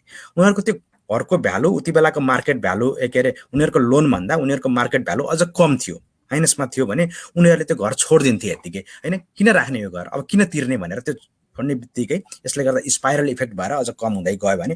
अब तर यति बेलाको स्थिति के छ भने हरेक मान्छेको आफ्नो घरमा एटलिस्ट अराउन्ड 15 देखि 20% को इक्विटी छ कि हरेक मान्छेको आफ्नो घरमा भने आफ्नो यत्रो लगानी भएको घर त कसैले पनि त्यो छोड्दैन हेर्नुस्। त्यस कारणले गर्दा पनि यो हाउसिङ मार्केट चाहिँ उकेर स्टेबल हुनुमा चाहिँ एउटा हो त्यो पार्ट चाहिँ एकदम इम्पोर्टेन्ट हो भन्ने लाग्छ मलाई चाहिँ। हजुर, यहाँ एउटा जिज्ञासा आयो कृष्ण राज शर्माले, सबैलाई नमस्कार। मैले घर किन्न खोज्दा 5 लाखको घरमा 30,000 क्लोजिङ कस्ट लाग्छ भनेर रियल्टीले भन्नुभएको थियो। यो कुरालाई केही थाहा नभएकोले मैले कसरी बुझौँ होला भनेर कृष्ण शर्माजीले भन्नुभयो। यो चाहिँ हाम्रो ऋण अधिकृतजी होइन, गणेशजी यसलाई सम्बोधन गरिदिनुहोस् त। उहाँले कुन ठाउँको अब अलिअलि डिफ्रेन्स चाहिँ तपाईँको स्टेट अनुसार पनि फरक पर्न सक्छ होइन, त्यो त्यहाँको ट्याक्सेसहरूको कुरा हुन्छ। तर नर्मली चाहिँ 5 लाखको घर किन्दाखेरि चाहिँ 15,000 जति क्लोजिङ कस्ट पर्छ। यो मैले अब भर्जिनियाको अब यो मेडल्यान्डको वरिपरि कुरा गर्दाखेरि उहाँले के भन्नु, यो कुरालाई थाहा नभएकोले मैले कसरी बुझ्ने होला भनेर उहाँले एउटा जिज्ञासा। होइन, उहाँले अब मैले पहिला पनि एकचोटि भनेको थिएँ तपाईँको कस्ट लगभग सबै ट्रान्ज्याक्सनको क्लोजिङ कस्ट लगभग एउटै हुन्छ। अब त्यो स्टेट अनुसारको ट्याक्स अनुसार फरक पर्छ होइन।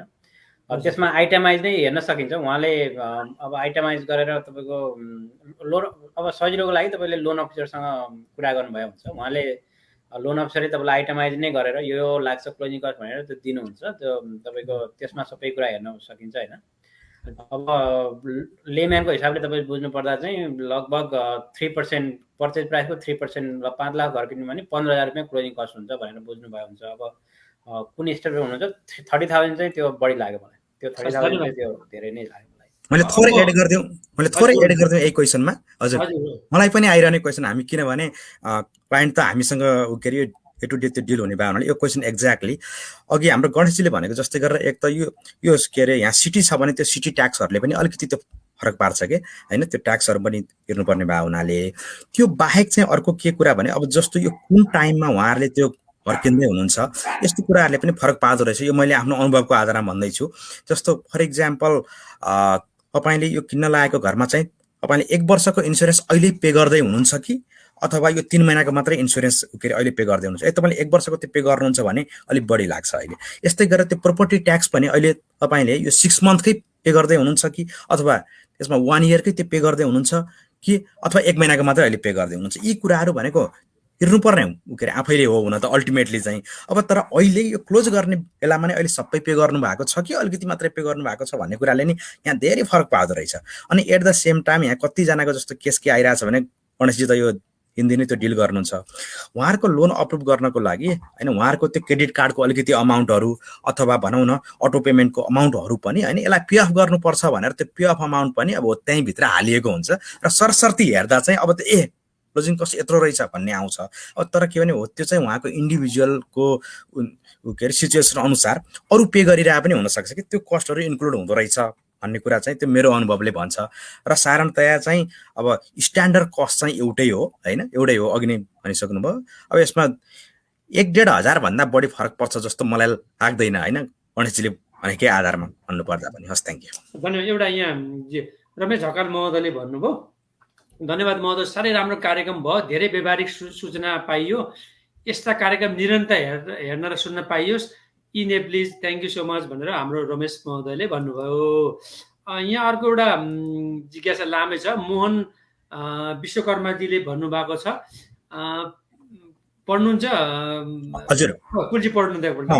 हजुर मैले पढेँ। उहाँले के सोध्नु भएको रहेछ भने यो रियल्टर बन्नको लागि होइन खास के कुरा रिसर्च गर्नुपर्छ के अरे गर्नु पर्ला र कसरी बन्नुपर्छ, अनि गएर अब नयाँ बन्न चाहने रियल्टरको लागि त्यो के सुझाव दिन चाहनुहुन्छ भनेर भन्नुभएको रहेछ।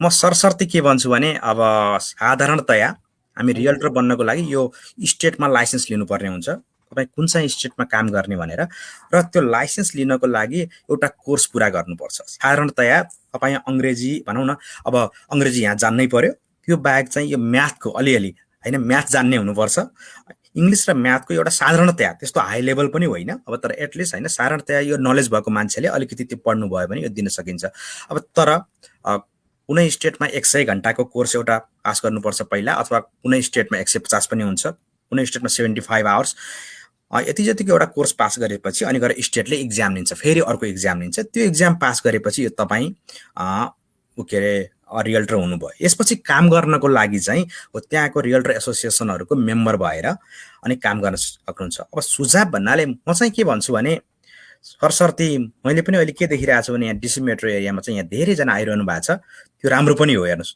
अति धेरैजना भयो उति अप्सन पाए नि त अनि यो क्लाइन्टले त अब तर तपाईँ आफ्नो सिचुएसन हेर्नुहोस् किनभने यदि यसलाई हैन म ट्राई गर्छु मात्रै भन्ने हिसाबले आउनुभयो भने के हुन्छ भने तपाईँको अरू मेन फोकस के अरे अरू काम छ भने अब यो साँच्चै भनौँ न एउटा रियल्टर बिजनेस पनि अनि इट टेक्स टाइम अलिकति पढ्नै पर्ने हुन्छ हैन त्यो क्लाइन्टहरूलाई यहाँ टाइम दिनै पर्ने हुन्छ त्यस कारणले हैन म यसमा म लाग्छु नै भनेर अलि सिरियस हुनुहुन्छ भने चाहिँ यो बिजनेसमा आउनुहोस् हैन अनि गएर वेलकम यदि कुनै हेल्प चाहियो भने पनि अब तपाईँहरूले यहाँ पर्सनल्ली मलाई कन्ट्याक्ट गर्न सक्नुहुन्छ हैन मेरो इन्फर्मेसन यहाँ दिनुभए पनि हुन्छ विजयजीलाई यो तर्फबाट अनुमति छ यदि पर्सनल्ली म एडभाइस गर्न सक्छु हामी कहाँ पढ्ने कसरी पढ्ने भनेर अब तर यो चाहिँ तपाईँ सिरियस हुनुहुन्छ भने चाहिँ यो के अरे बिजनेसमा आउनुहोस् हैन भने यत्तिकै आएर म ट्राई गर्छु हैन पैसा आइहाल्छ कि भन्ने खालको छ भने चाहिँ यसको खर्चहरू पनि फेरि थुप्रै छ इन्सुरेन्सदेखि लिएर तपाईँको मेम्बरसिपदेखि लिएर हरेक वर्ष रिन्यू गर्नुपर्ने हरेक वर्ष तपाईँले पढ्नै पर्छ एडिसनल यस कारणले गर्दाखेरि यो दुईटै कुरालाई विचार गर्नुहोस् र तपाईँको इन्ट्रेस्ट अनुसार चाहिँ हैन यु आर वेलकम भन्छु म चाहिँ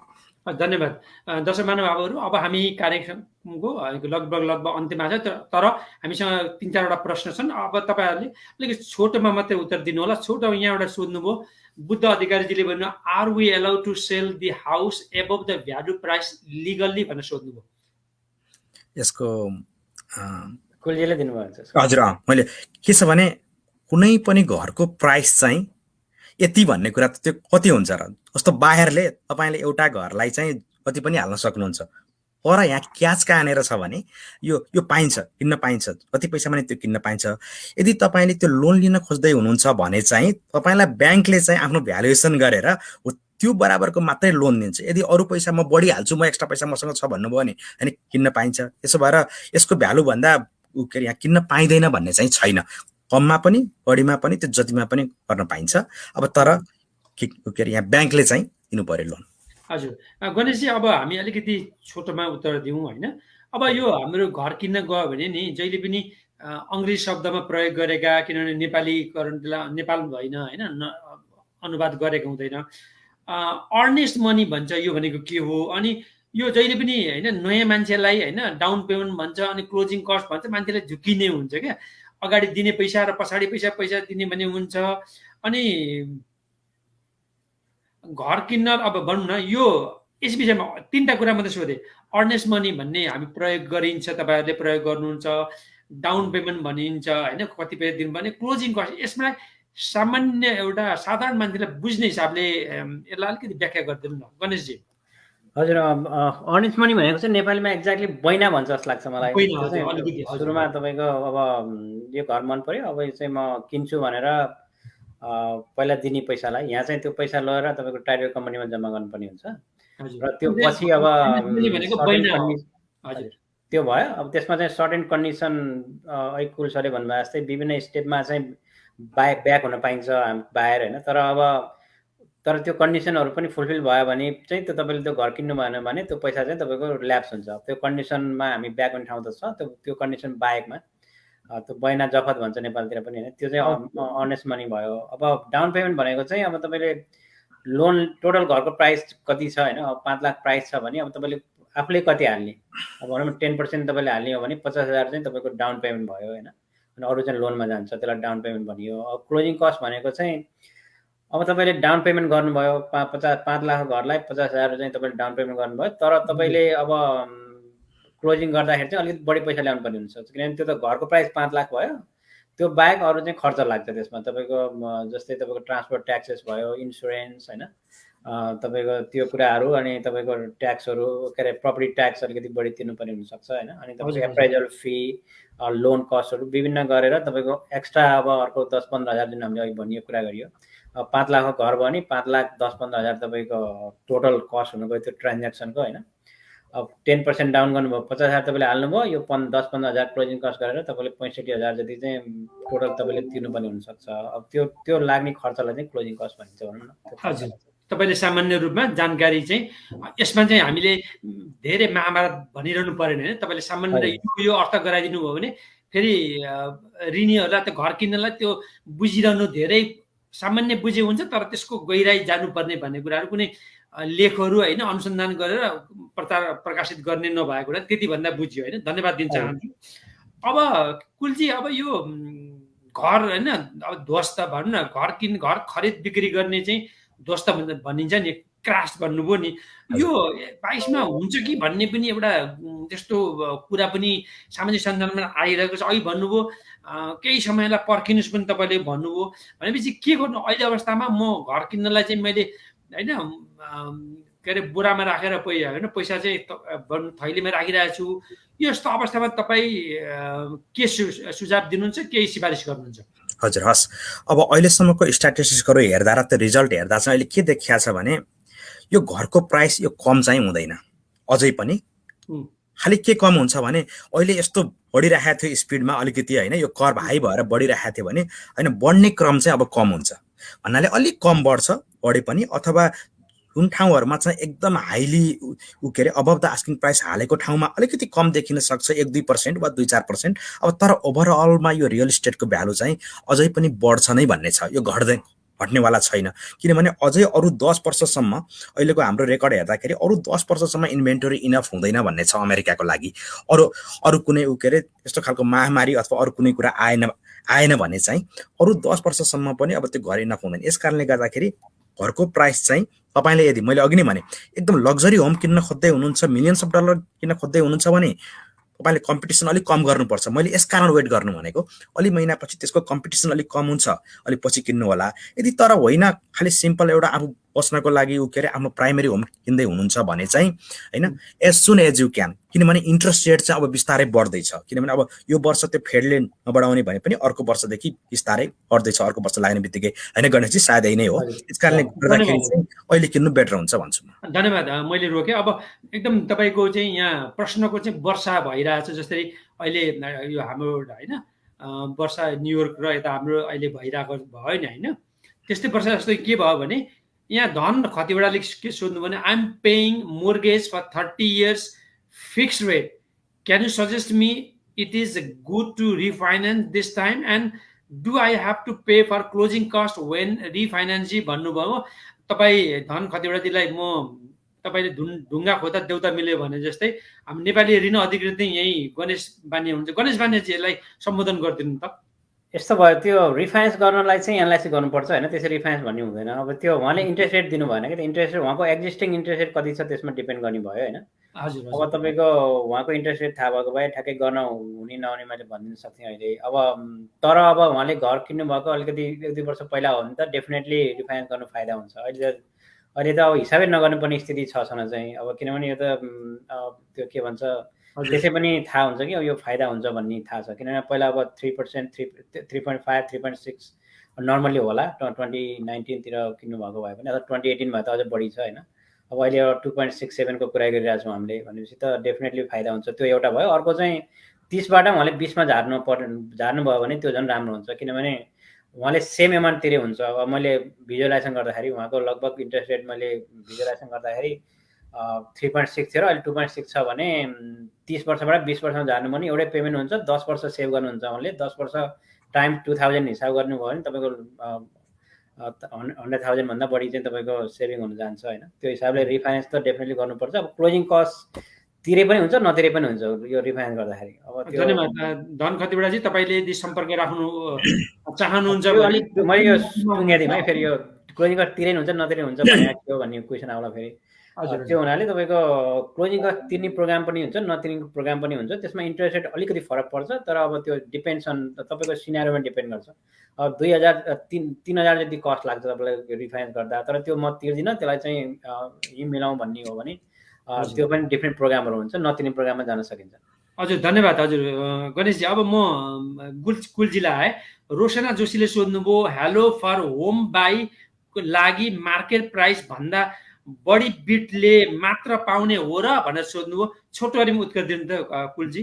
होइन होइन त्यो होइन, मार्केट प्राइस भन्दा के अरे हाई नै हुनुपर्छ भन्ने छैन। It depends on the specific house, specific location होइन, अझ कममा पनि आउन सक्छ। त्यसो भएर त्यो चाहिँ अब स्पेसिफिक त्यो घर नहेरिकन भन्न सकिँदैन। अर्को जिज्ञासा छ, सरू रूपा पौडेलजीले सोध्नुभयो, इन्ट्रेस्ट लक गर्ने भनिन्छ, त्यो घर पाएपछि मात्र लक गरिन्छ कि पहिले गर्न मिल्छ? लक गरेपछि कति टाइमसम्म भ्यालिड हुन्छ? प्लिज जानकारी पाउन भनेर सोध्नुभयो। गणेशजी तपाईँलाई नै होला प्रश्न। इन्ट्रेस्ट चाहिँ तपाईँको घर पाएपछि मात्रै लक हुन्छ होइन। तपाईँको लक चाहिँ डिफ्रेन्ट टाइमसमा गर्न सक्नुहुन्छ। तपाईँले 15 डेज, के अरे 1 मन्थ, 60 डेज, 90 डेज, त्यो डिफ्रेन्ट टाइम फ्रेमसम्म लक गर्न सकिन्छ। तर लङ्गर टाइम लक गर्दा तपाईँलाई अलिकति कस्ट बढी पर्न जान सक्छ होइन। त्यही भएर अब तपाईँको स्पेसिफिक ट्रान्ज्याक्सन हेरेर अब लोन अफिसर र तपाईँ सल्लाह गरेर कुन टाइममा लक गर्दा एप्रोप्रिएट हुन्छ भनेर त्यो अनुसार लक गर्न ठिक हुन्छ। हजुर, नारायण गौतमले सोध्नु, राम्रो कार्यक्रम। बालकृष्ण कार्कीले फेरि सोध्नुभयो, do we need to pay extra money extra amount for refinancing भनेर सोध्नुभयो। गणेशजी। एक्स्ट्रा मनीको त्यही अर्कै कुरा भयो। क्लोजिङ कस्ट चाहिँ तपाईँको टिपिकल अब यो भर्जिनिया मेरील्यान्डको कुरा गर्दाखेरि तपाईँको रिफाइनेन्स गर्नु भने तपाईँलाई एक्चुअल लाग्ने ट्रान्ज्याक्सन कस्ट भनेको $2500 देखि $3000 हो, त्यो खर्च लाग्छ होइन। तर त्यसलाई तपाईँले नतिर्नको लागि पनि प्रोग्रामहरू हुन्छ। त्यो प्रोग्राममा तपाईँको डिफ्रेन्ट प्रोग्राममा जानुभयो भने क्लोजिङ कस्ट नतिर्ने प्रोग्राममा पनि जान सकिन्छ र क्लोजिङ कस्ट तिर्ने हो भने तपाईँको 2000 देखि 2500 देखि 3000, त्यो चाहिँ मैले अब एभरेज हाउसिङको प्राइसको हिसाबले गरिरहेको छु। अब त्यो बढी अलिकति बढी प्राइसको हाउस भयो भने त्यसको ट्रान्सपोर्ट ट्याक्सहरू बढी लाग्छ, त्यो भएर अलिकति बढी हुनसक्छ, कमको कम हुनसक्छ, तर त्यो एभरेजमा चाहिँ त्यति लाग्छ। हजुर, धन्यवाद। यहाँ अनिल खरेलजी भर्जिनियाकै हुनुहुन्छ, लेखक पनि हुनुहुन्छ, पत्रकार पनि हुनुहुन्छ, प्रभावकारी कार्यक्रम भनेर हामी सबैजनालाई हौसला प्रदान गर्नुभएको छ। अनिल खरेल महोदय नमस्ते होइन। हाम्रो यहाँ राधिका श्रेष्ठजी जो हेटौडा घर भई अहिले न्यू जर्सीमा बसिरहनु, न्युयोर्कतिर हुनुहुन्छ, उहाँ पनि हाम्रो कार्यक्रमको नियमित ग्राहक होइन, खाइलाग्दो ग्राहक नै हुनुहुन्छ, सधैँ हेरिरहनुहुन्छ। उहाँलाई पनि नमस्कार गरेँ मैले। अब हामी दर्शक महानुभावहरू, अब कार्यक्रमको लगभग हामी 1 घन्टा पुगिसकेका छौँ। धेरै अझै हामीसँग प्रश्न भए तापनि अब यसलाई संक्षेपमा हामी उत्तर दिउँ है त। कुलजी, अब भनेपछि छोराले कि गरी छाड्छ कि मरी छाड्छ भन्छ नि, भनेपछि पैसा छ भने होइन ब्याङ्कमा राख्नु सट्टामा चाहिँ घर किन्नु फाइदा होइन त? एकदमै अवश्य पनि 100%, यसमा कुनै शङ्कै छैन। अझ इन्भेस्टरहरूलाई त अझ झन् यस्तो राम्रो अपर्च्युनिटी आउँदैछ। यदि इन्भेस्ट गर्ने मुडमा हुनुहुन्छ भने अब रेडी भइराख्नुहोस् होइन, इज कमिङ भन्छु म। हजुर, गणेशजी तपाईँलाई सोधेँ, घर किनेर ल अब अलि होइन लगानी गर्न भयो भने अरू ठाउँमा बजार मार्केटिङ भन्छ नि, धितो पत्रमा कारोबारमा नगरेर एउटा घर किन्यौँ र राख्दै राखौँ भने त्यहाँ भनौँ न घर बहाल राख्न फाइदा कि नफाइदा? त्यो चाहिँ अब स्पेसिफिक सिनेरियोमा डिपेन्ड गर्छ होइन। तपाईँको ठ्याक्कै तपाईँको रिटर्न क्यालकुलेट गर्नुपर्ने हुन्छ, कस्तो घर किन्ने, कति तपाईँको त्यसबाट बाल आउँछ, त्यो भर्सेस तपाईँको अब अन्त लगानी गर्दा सेयर मार्केट अन्त गर्दा तपाईँको रिस्क कति, रिटर्न कति होइन, त्यो सबै हिसाब गर्नुपर्ने हुन्छ। तर सोझै भन्न सक्ने चाहिँ तपाईँको ब्याङ्कमा राखेर आइडियल फन्ड राख्नुभन्दा घर किन्दा डेफिनेटली त्यो चाहिँ 100% भयो। तर अल्टरनेटिभ इन्भेस्टमेन्टको कुरा गर्दा चाहिँ अब त्यो एनालाइसिस गर्नुपर्ने हुन्छ।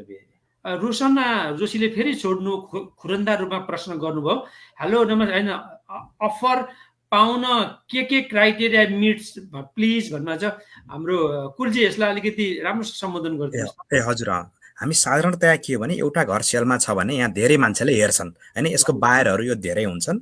अनि जसलाई यो घर त्यो मनपर्नेहरूले चाहिँ ल म यो कन्डिसनमा म यति पैसा हाल्छु होइन, मेरो कन्डिसन योमा चाहिँ होइन म किन्छु भनेर हाल्ने कुरालाई हामी अफर भन्छौँ। अब पाउनको लागि के गर्नुपर्छ भन्ने कुरा चाहिँ यो के हो भने यो सेलरको हातमा हुन्छ, उसले कुन मान्छेलाई घर बेच्ने भन्ने कुरा चाहिँ सेलरको हातमा हुन्छ। एउटा कुनै रुल छैन होइन, म सबभन्दा बढी पैसा दिनेलाई नै म घर बेच्छु भन्ने कुरा हुँदैन यसमा। सेलरको त्यो चोइस हुन्छ। हामीले के बुझ्नु पर्यो भने त्यो सेलरको लागि इम्पोर्टेन्ट कुरा के हो, अब युजली त त्यो ऊ नै हो, के अरे यो प्राइस नै हो फर स्योर होइन। प्राइस अलिकति भनौँ न, यदि त्यहाँ कम्पिटिसन छ भने अलिक बढी हाल्नु पर्यो।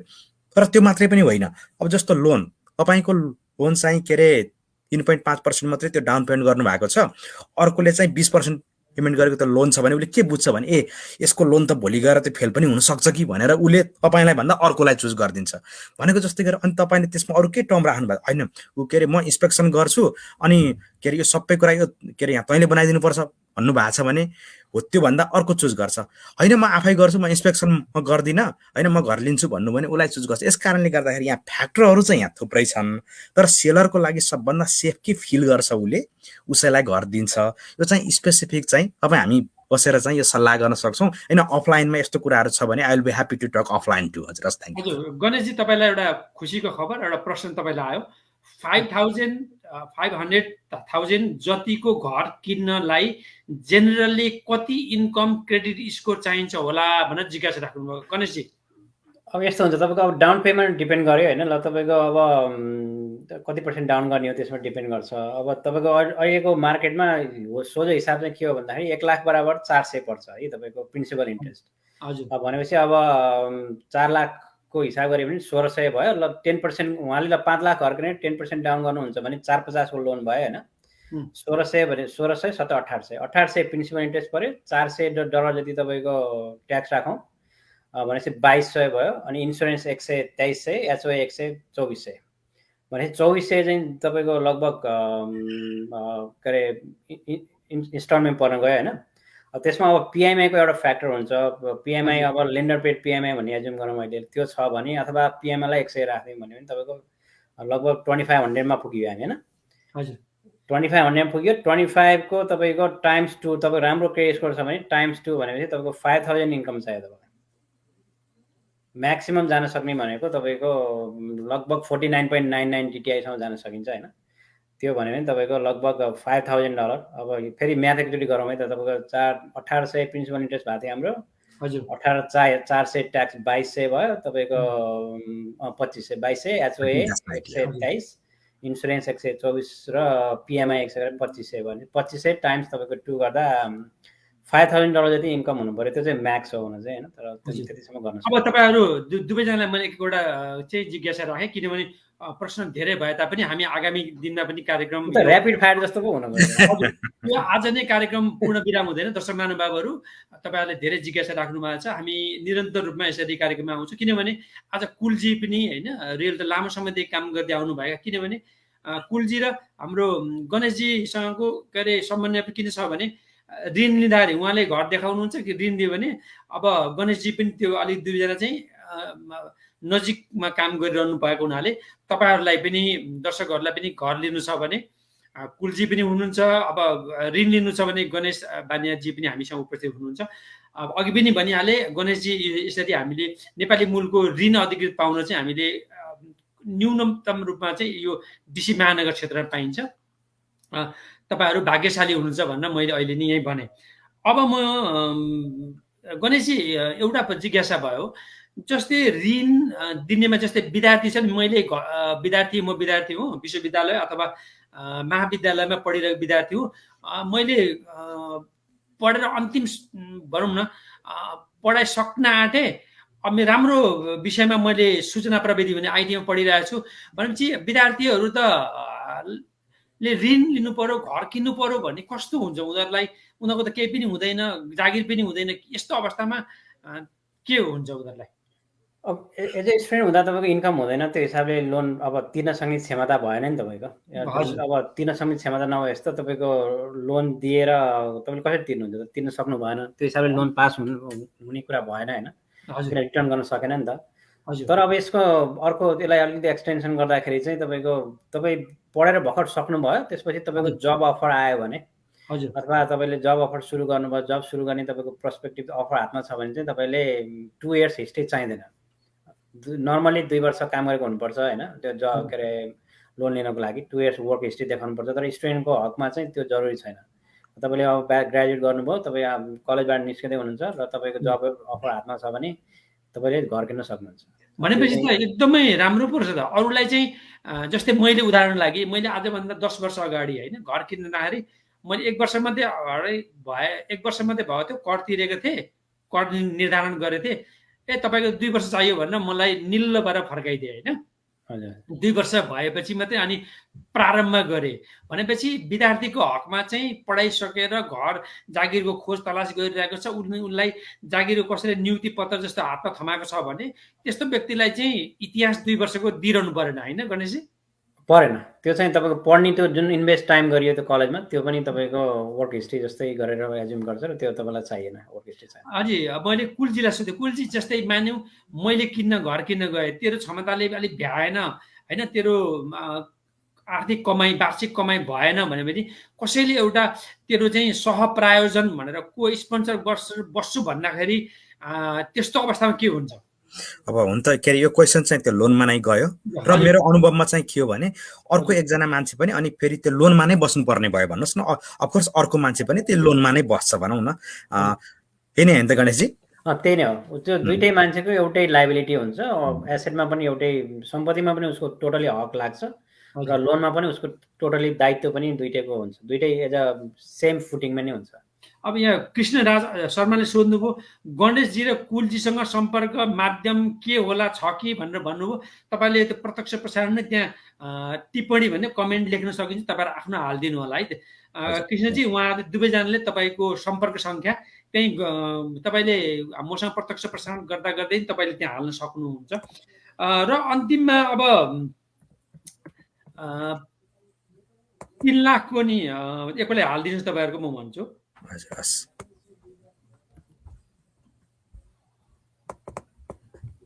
हजुर तपाईँ दुईजनाले हालिदिनु त मुनिपट्टि। म हजुर म हेर्दैछु। मुनिपट्टि त प्रत्यक्ष प्रसारणमा हाल्न सक्नु आयो विजयजी? आयो ल। मैले भन्नुहोस् है सर, कमेन्टमा गएर हाल्नु पर्यो होइन विजयजी? हजुर हजुर हो, कमेन्टमा मुनि हाल्नुहोस् त। कमेन्ट राइट कमेन्ट भन्छ त्यो च्याट भन्ने छ सर। होइन च्याटमा होइन, यसमा चाहिँ होइन, यो प्रत्यक्ष प्रसारणमा चाहिँ हाल्नु पर्यो। ए ओके ओके, प्रत्यक्ष प्रसारण कहाँनिर आउँछ? हजुर म त्यही हेर्न खोज्दै थिएँ यहाँ कहाँनिर छ भनेर। यहाँ यसै बिचमा एउटा फेरि प्रश्न आयो, यानछेन शेर्पाले भन्नुभयो हजुरले 5,000 स्यालेरी इन्कम क्यालकुलेट गर्नुभयो, ग्रस हो कि नेट इन्कम भनेर सोध्नुभयो। ग्रस इन्कम, केही पनि नकाटिकन टोटल ग्रस इन्कम। अर्को कर्ण पौडेलजीले सोध्नुभयो एफएचए र कन्भेन्सन लोन भनेको के हो, which is good to choose, can you explain me please भनेर सोध्नुभयो।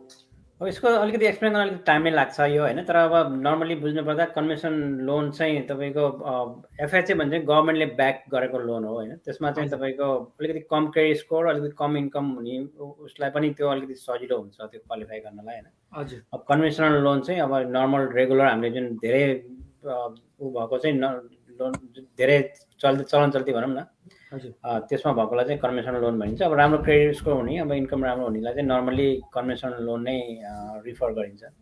भनेपछि अब दर्शक महानुभावहरू हामी कार्यक्रमको अन्त्यमा आइसकेका छौँ। हामी 1 घन्टा कार्यक्रम पुरै सकिसकेका छौँ। हामी आगामी दिनमा फेरि पनि धेरै जिज्ञासा, धेरै तपाईँहरूलाई समुदायको सेवाको लागि हाजिर हुनेछौँ। भनेपछि कुलजी हजुर यो घर किन्नलाई होइन के होला भनेर सोची दिमाग खेलिरहनु भन्दा चाहिँ यदि मुद्रा छ होइन, आफूले जम्मा गरिरहेको छ भने चाहिँ जुवा खेल्नु पर्यो होइन त? होइन यो जुवा होइन, यो चाहिँ हजुर हजुर एकदम हिरा फोड्नु पर्यो भन्न खोजेको। यो स्योर सर्ट भन्छु म चाहिँ, यो जुवा होइन स्योर सर्ट। खालि मैले यो छोटोमा एउटा इन्ट्रेस्टिङ कुरा भने है, हाम्रो वर्ल्डमा हेर्नुहोस् त, हाम्रो पृथ्वी भनेको यत्रो युनिभर्समा सानो पृथ्वी छ। पृथ्वीको त्यो 3 भागमा 1 भाग जमिन छ, 2 भाग पानी छ। 1 भाग जमिनमा पनि कति पहाड छ, कति हिउँ छ, कति मरुभूमि छ होइन, जग्गा अलिकति छ होइन। यो भएको जग्गामा पनि अनि बस्ने ठाउँ चाहिँ कति छ भन्नुहोस् त, भनेपछि अनि बनाउन पनि मिल्दैन होइन। भनेपछि यसमा यो स्योर सर्ट हो कि रियल इस्टेट भनेको चाहिँ यो जग्गा भनेको चाहिँ एकदमै हाल्नु भए हुन्छ। यदि इमिडिएटली अर्को वर्ष नै व्यापार गर्नु छ भने चाहिँ एकचोटि सोच्नुहोस् होइन, अर्को वर्ष नै बेच्ने हो भने चाहिँ होइन, भने 8-10 वर्षको लागि चाहिँ हो भने होइन। रियल इस्टेट इज द होइन सोलिड रियल के अरे यो मनी भन्छु म चाहिँ, रियल सम्पत्ति हो। हजुर गणेशजी तपाईँ के भन्नुहुन्छ? अनि यो त्यो के अरे नेपालमा भनिन्छ नि हामीले माटोमा हालेको पैसा कहीँ जाँदैन भनेर। माटोमा हालेको पैसा चाहिँ लगानी गरेको पैसा चाहिँ त्यही हिसाब बुझ्नु पर्यो। अर्को यस्तो पनि हो तपाईँको घर, अब जुन घर भनेको त एउटा त्यो मनिटरी भ्यालु मात्रै हुँदैन। तपाईँको घर भनेपछि त्यसको आफ्नो फिलिङ हुन्छ तपाईँको। त्यही भएर पहिलो घर किन्नलाई तपाईँको अमेरिकामा अब त्यो रेन्टमा बस्ने घर किन्ने भन्ने जुन पहिला क्वेसन त्यसमा जोड्न चाहे। अब घरको फाइनेन्सियल मोनिटरी भ्यालु त आफ्नो ठाउँ छँदैछ, तर अब त्यो आफ्नो घरमा बस्ने त्यो ओननेस, त्यो आफ्नो त्यो फिलिङ अर्कै हुन्छ क्या। त्यही भएर त्यो फाइनेन्सियली पनि राम्रो भयो, तपाईँको सेभिङ पनि हुँदै गयो र आफ्नो घरमा पनि बस्यो भनेपछि घर किन्नलाई चाहिँ त्यस्तो वेट गर्नु पर्दैन। अहिलेको मार्केटमा पनि त्यस्तो हजुर जरुरी छैन। कुलजी, जस्तै तपाईँलाई सोधिहालेँ, अब तपाईँ अभिकर्ताको रूपमै हुनुहुन्छ, रियल्टर भएको हैसियतले।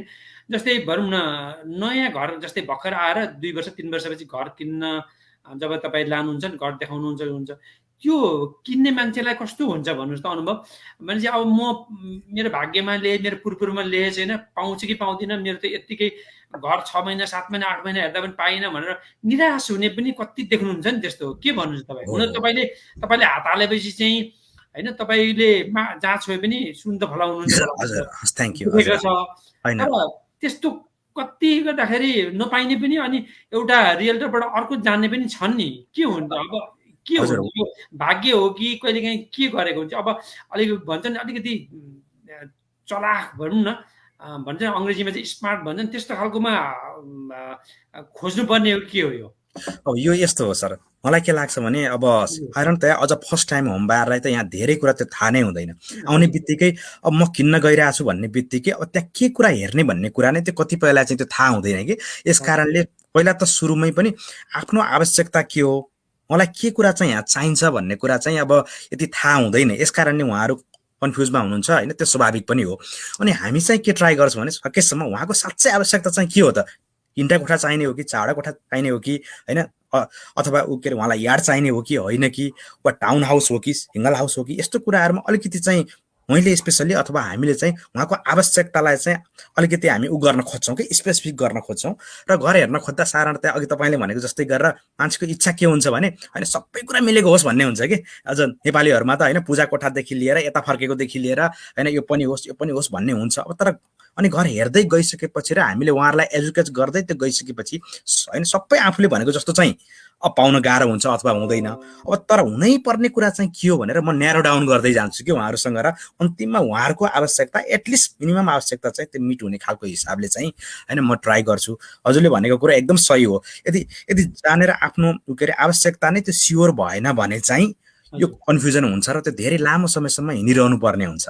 हजुर गणेशजी, अब जस्तै तपाईँलाई भनौँ, तपाईँ त ऋण अधिकृत भयो, मान्छेहरूलाई ऋण अधिकृत पनि अब हामीलाई प्रत्यक्ष प्रसारणमा देखियो भनेर कसैले तपाईँसँग सम्पर्क गर्नु र हामीलाई ऋण चाहियो भनेपछि तपाईँले के भन्नुहुन्छ? कुनै एउटा मार्ग भने माध्यमद्वारा आउनुपर्छ कि तपाईँसँग सिधै सम्पर्क गरेर भन्नुहुन्छ? त्यसपछि अनि कुल आचार्यजी जस्तो मान्छेसँग ल यसरी माध्यमबाट आउनुहोस्, हामी अब प्रक्रिया हुन्छ यसरी आउनुहोस् भनेर तपाईँको सुझाव हुन्छ?